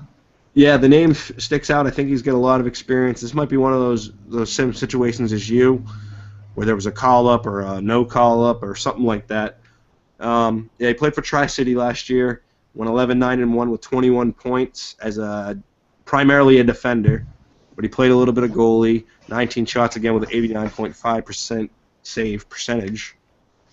Tongue twister there. The other name that I see is Why You Mad Bro. He went for $5.5 million, and Taze 9, who, if this is the same Taze, I believe he was also maybe there's too many Taze in this league. You guys all can't be Jonathan Taze.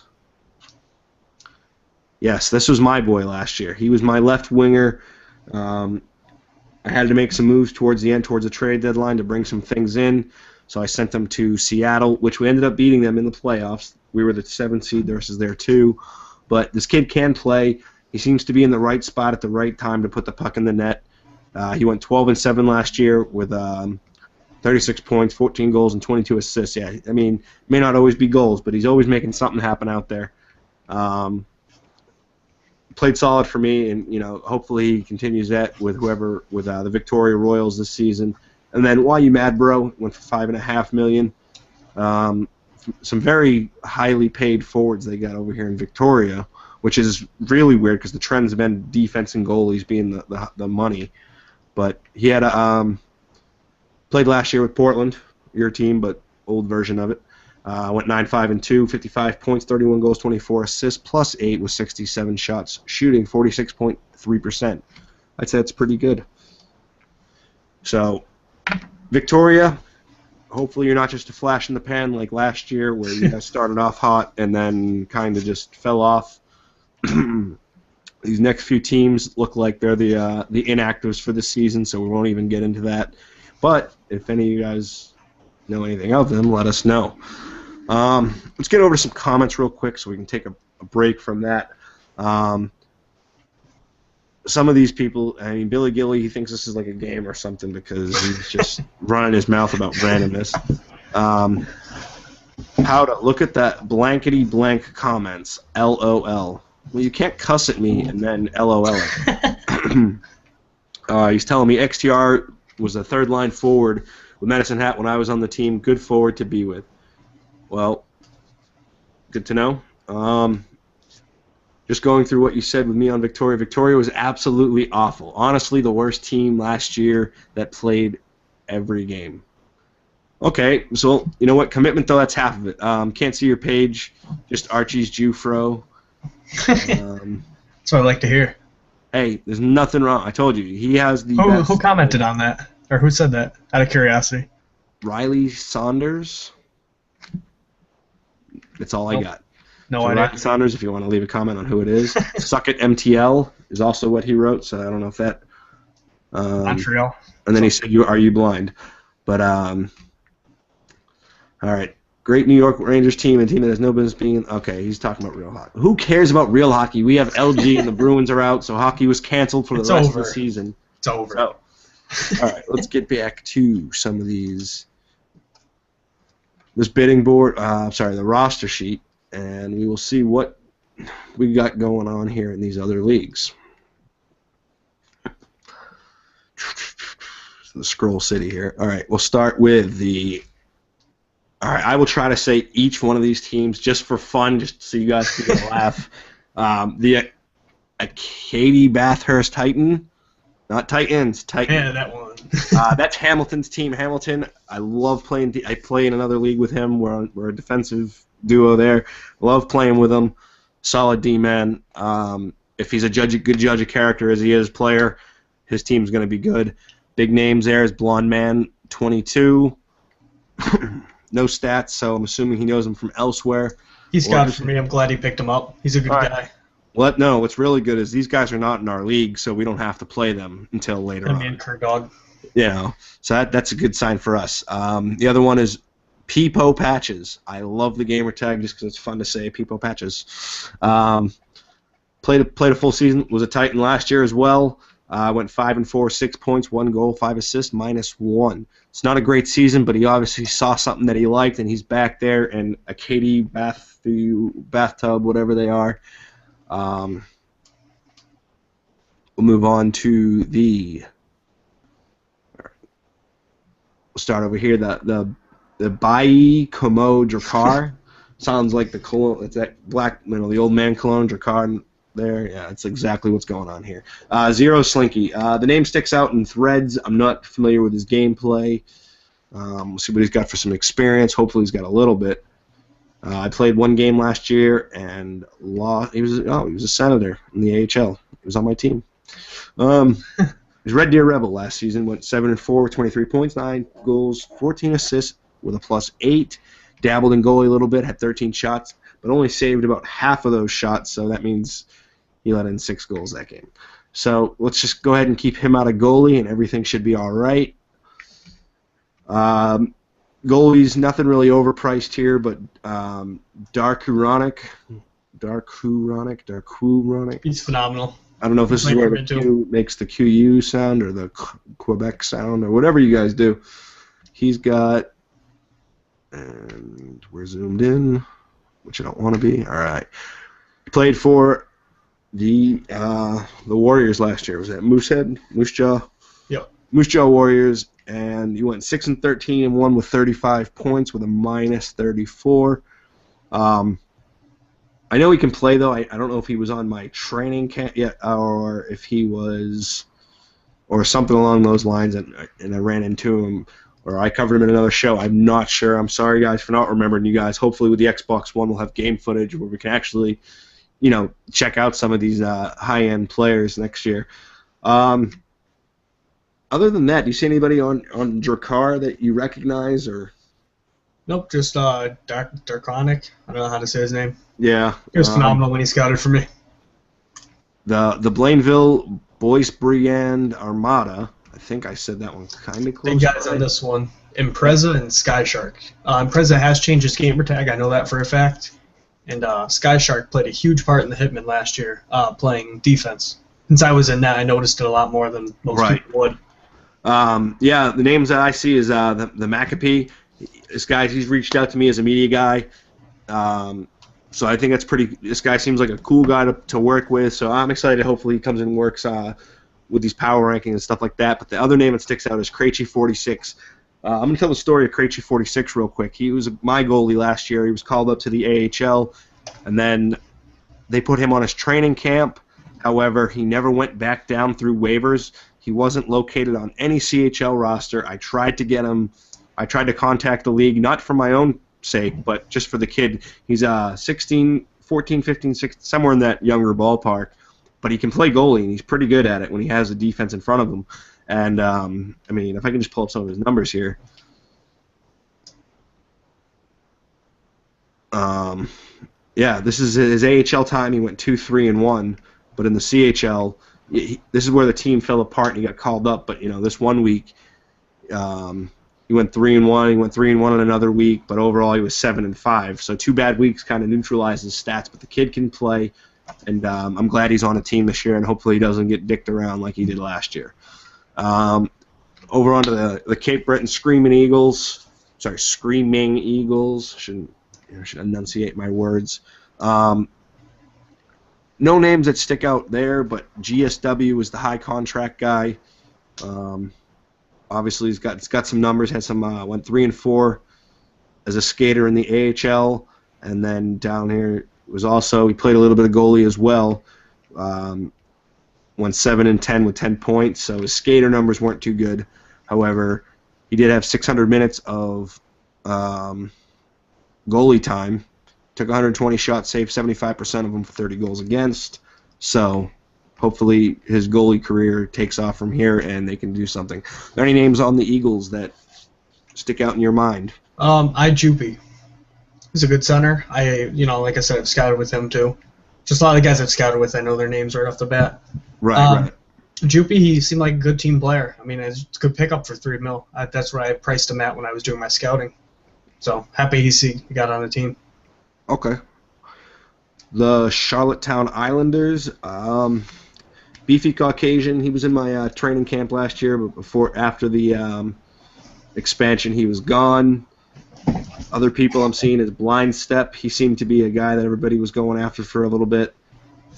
Any names for you on the Charlottetown Islanders? Just for some people that are watching, a GM and an AGM that you know, just bringing up this name is going to make them laugh. Dat 420 man. Yep. You guys know who you are, who we're going after him. Now, were they going after him on name alone? No, on his ability. You're familiar with who they are. I'll let you know on that later. But no, I'm well aware of what was going on there. No watch. They were. He played for Spokane last year, so it kind of makes sense to you. Yeah, I don't know so much about the Charlottetown Islanders, other than they got a GM named Shock. I've never heard from him. I Am Revolutions, I believe he was Thunderbird last year. Not sure. And I might have had that wrong. CHL. Oh, Revolutions was he was on my team. Yeah. I sent him. Way to go. Way to go. Way to be aware. Way to know what was going on. But he was 11-6 as a goalie. 79.6 save percentage with a 2.6 goals against. Excellent goalie numbers in the CHL level last year. Now, I know 2.6 isn't low to most of y'all, but at the same time, in the CHL, it's pretty low. We're going to move on to the... Oh, this will be a fun one. Chicoutimi Sakogwinins. Sakogwinins? Is that all right? Abrasive Cow, Pens Crosby. What team have they built for us? They got Dajabroni. He's a solid goalie. Plays a lot of games with Bocasmo in the street lobbies.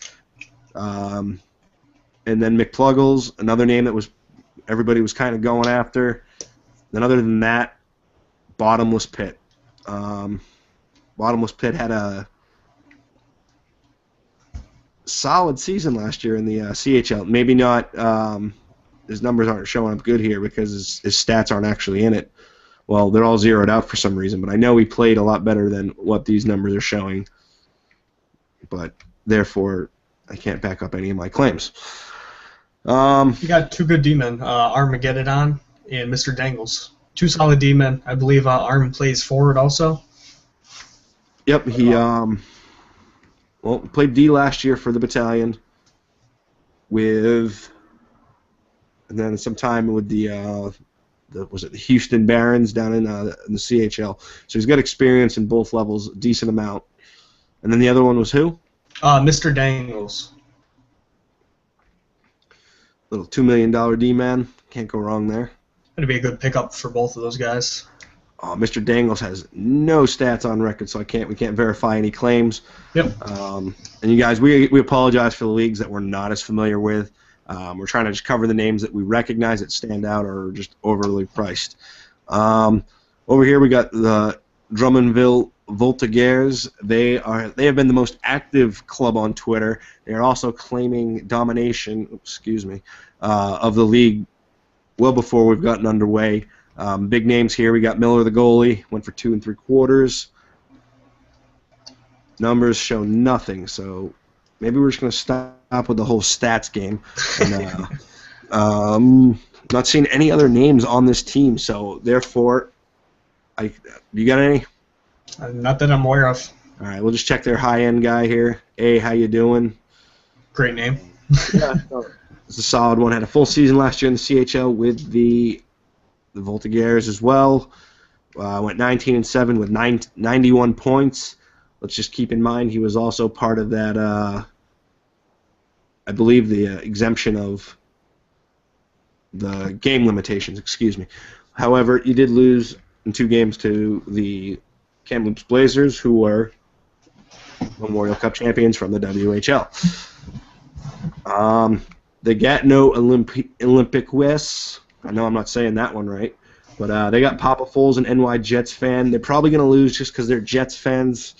Can't really say that, but let's see. Any names there that stick out in your mind? Definitely Wheels. Wheel 7. I was after him. He is number 9. Number 9. Engine, number. I don't know if he has stats or not. Like I said, I wasn't after stats. Yeah, I know you weren't, but you still gotta give him some props where props are due. Yeah, he played for the Saskatoon Blades last season. Went 6-9-1 with 20 points, 3 goals, 17 assists, negative. If I'm not 17. mistaken, I think he played defense too, and that was a big thing for me. Being good at offense and defense is a huge plus. Yeah, well, if you have all defense and can't score, that's obviously a bad sign. Other than that, I'm not seeing anything that sticks out. Nothing really overpriced. I mean, that would make me question anything. Bass Pro Shops was their other D-man for $3.5 million. His stats are empty, so every time I actually go to check, they're empty. So we're gonna move on to Halifax Mooseheads. This is where Glazier, or whatever you want to call it. This is a team that I think is going to be really, really good. They got, obviously, Glozier as the GM, but they got Bash Bro as a center. Strong. I've been saying his name wrong the whole time. Who? Dan Glazier. Yeah, I don't even know. I mean, people have weird names. Just make them simple. Powda P. Frecked Out was a highly sought-after goalie. Went for very 5 good goalie. But what the best part is they still get Professor Oak for $1 million. Yeah. Now they probably have the best goalie tandem in the league, and then able to surf as a right D-man for $2 million is another steal. He was very solid last year, and then of course Jay Marquette, 69. Glad to see he got picked up. I'm glad to see that I'm not on his team. I knew something like that was coming. Yeah, I had to. I'm aware. Where I want it to be. Moving on to the Moncton Wildcats. Was it Cammy or Cam 84? He's general manager. Him and Collected Gamer. They got Darku. He was another solid. I hope his numbers are in the system because I know he put up great numbers last year. He was a 67. I think he was like the powerhouse of this whole team.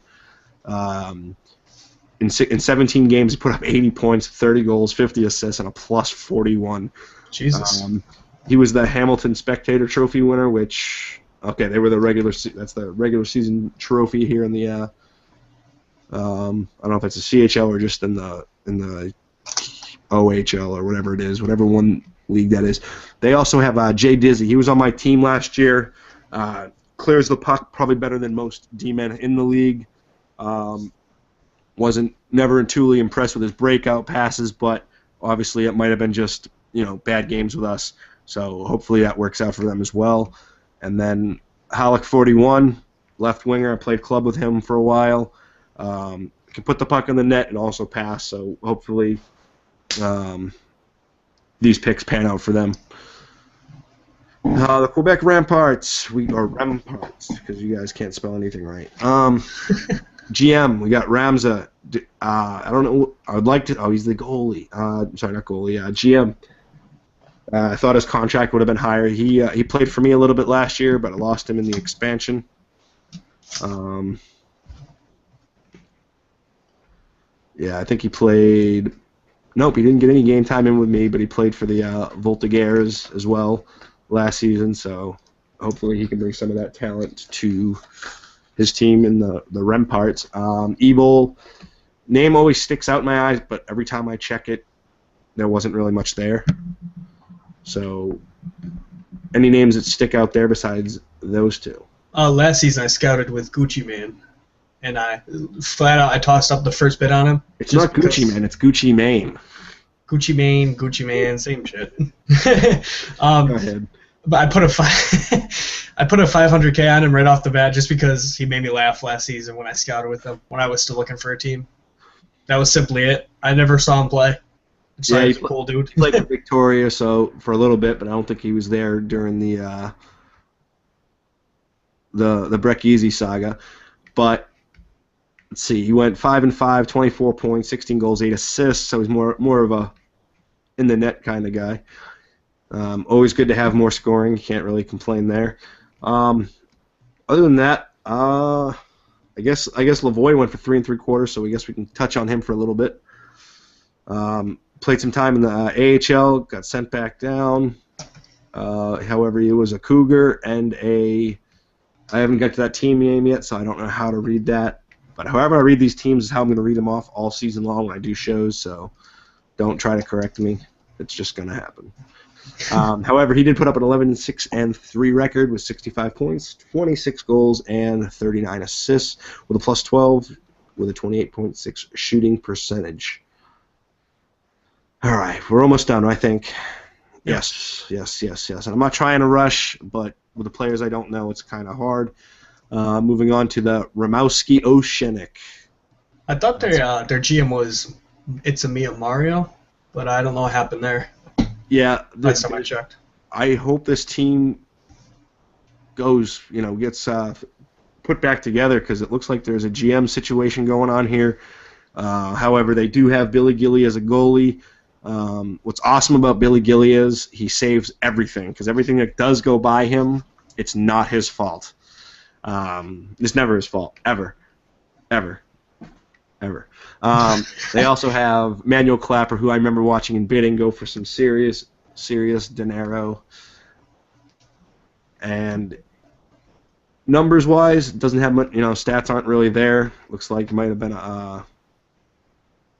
played only in the playoffs in 1 week in the regular season in the AHL. So kind of a weird career he's got going. So if this team can get a GM, they'll be phenomenal. Numbers 2 through 5 on the team. Manuel Clapper, Tyler C. 2006, Blitz-O-Matic, and Bernsey.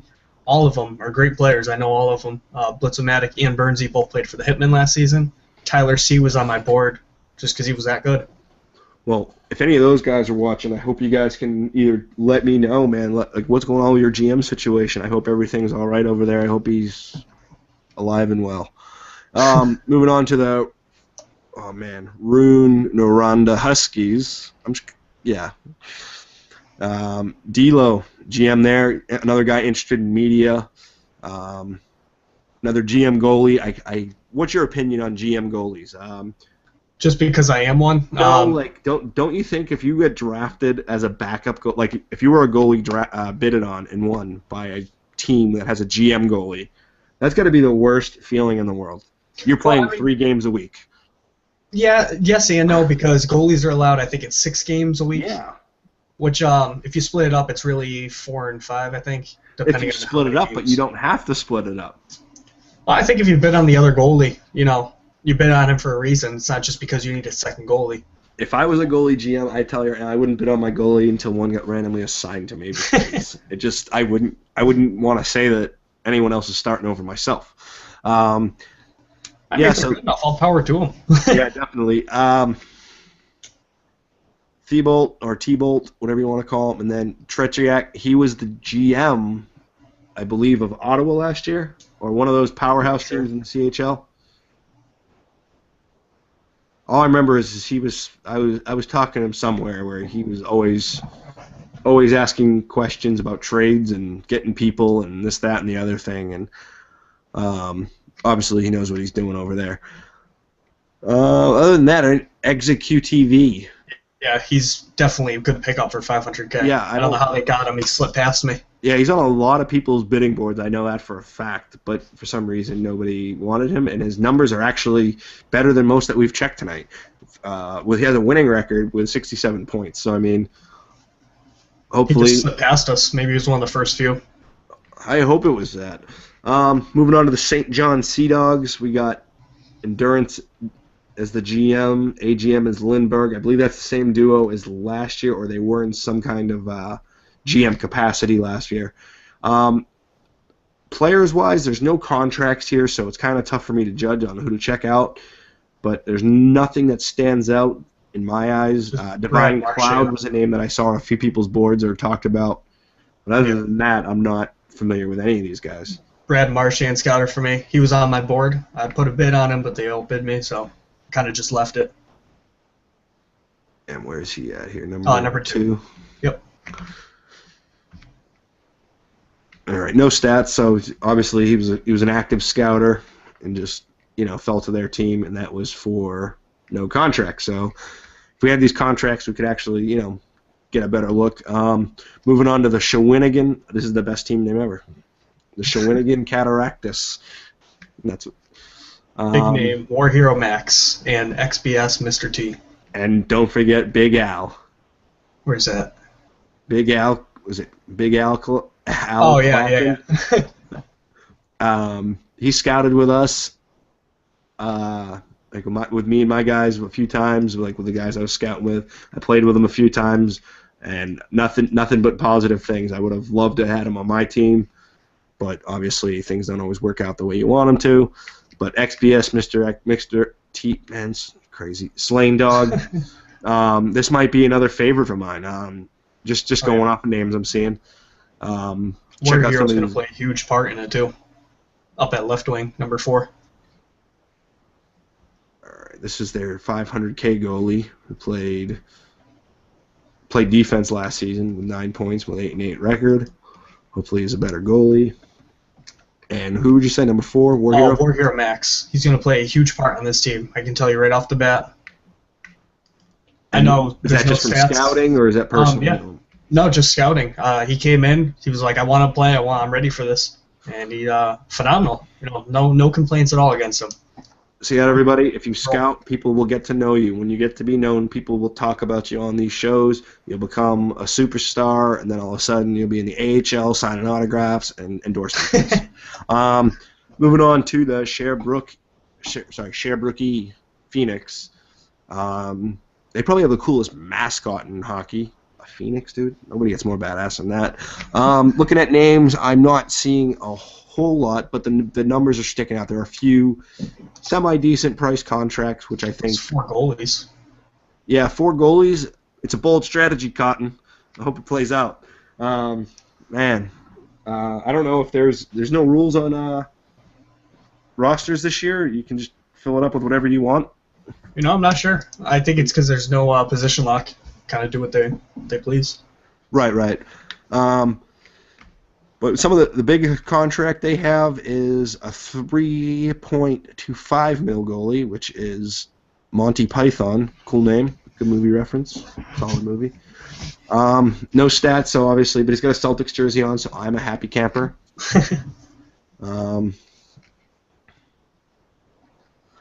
They also have, as another goalie, F8 Fusion, which is a name that I recognize, but I'm not familiar with his gameplay. Yeah, I know he's got at least some stats in the books. He went 5-3 last year, 300 minutes on the ice, 71 shots with an 83.1 goal save percentage and a 2.4 goals against. Player of the week 4 last season. So he's got potential to be the best. So that's just their goalies. So I think I got like $7 million wrapped up in 4 goalies, at least. Yeah. For D-men, nothing that I recognized. They got a blind gentleman who was 1 3/4 mil, and 4-4 record with 7 points. I'll take that. I'll take that for D-men all day. Point a game almost. Smashville 6. Was that the right one I meant to click? Another D-men played a game in the NHL. Has got a win there. Had a bad stint in the AHL. All these letters are confusing me. However, he played for the Armada last season, went 10-5-2 as a defenseman with 23 points, 5 goals, 18 assists, and a +1 on his plus-minus. So, some good experience on that team. Once preseason goes through, things will start to pan out a little bit better, and we'll be able to get a better feel for some of these players. This is a team that was requested highly last night to be reviewed, so I'll do my best to give them everything I got. 2 teams left. Bear with me, guys. We're almost done. But first name that sticks out, just working my way down, is Manship 91. I'm not sure about numbers, but I know on the bidding board his numbers were skyrocketing. Played for Seattle last year. Had a great regular season. However, if you notice, when it came down to the big games, we shut them down in the playoffs in Everett. I will plug that day in and day out, because when a 7 beats a 2, it's always exciting.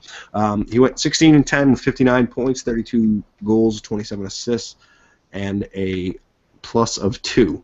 So solid defensive pickup there. Solid right wing pickup there. I wasn't down to the D-men yet. Then you got Call of Noodle. In Douglas. So we'll start with Call of Noodle because he was his numbers were jumping around all week. And we got not much for statistics, so assuming he had a really good scouting time, or they know each other from club, or we just finally talked him into coming to the league, or he was banned and he's now back in. There's endless possibilities of situations here.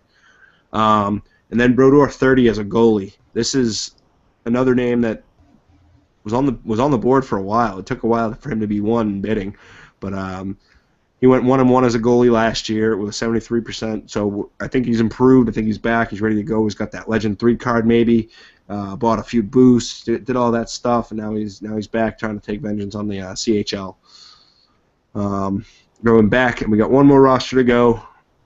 I'm sorry about your 4 roars there, but there's just not a lot of names that I recognize. You got a 4 1/4 GM, AGM, so that's always good when you could have had a free guy there and had more contract. So yeah, besides this 4 1/4 GM move, I'd say you have a solid team. But yeah, also Seattle. So it looks like we have a Seattle Thunderbird pick up and move, and they moved out there to this team because that's where they all came from.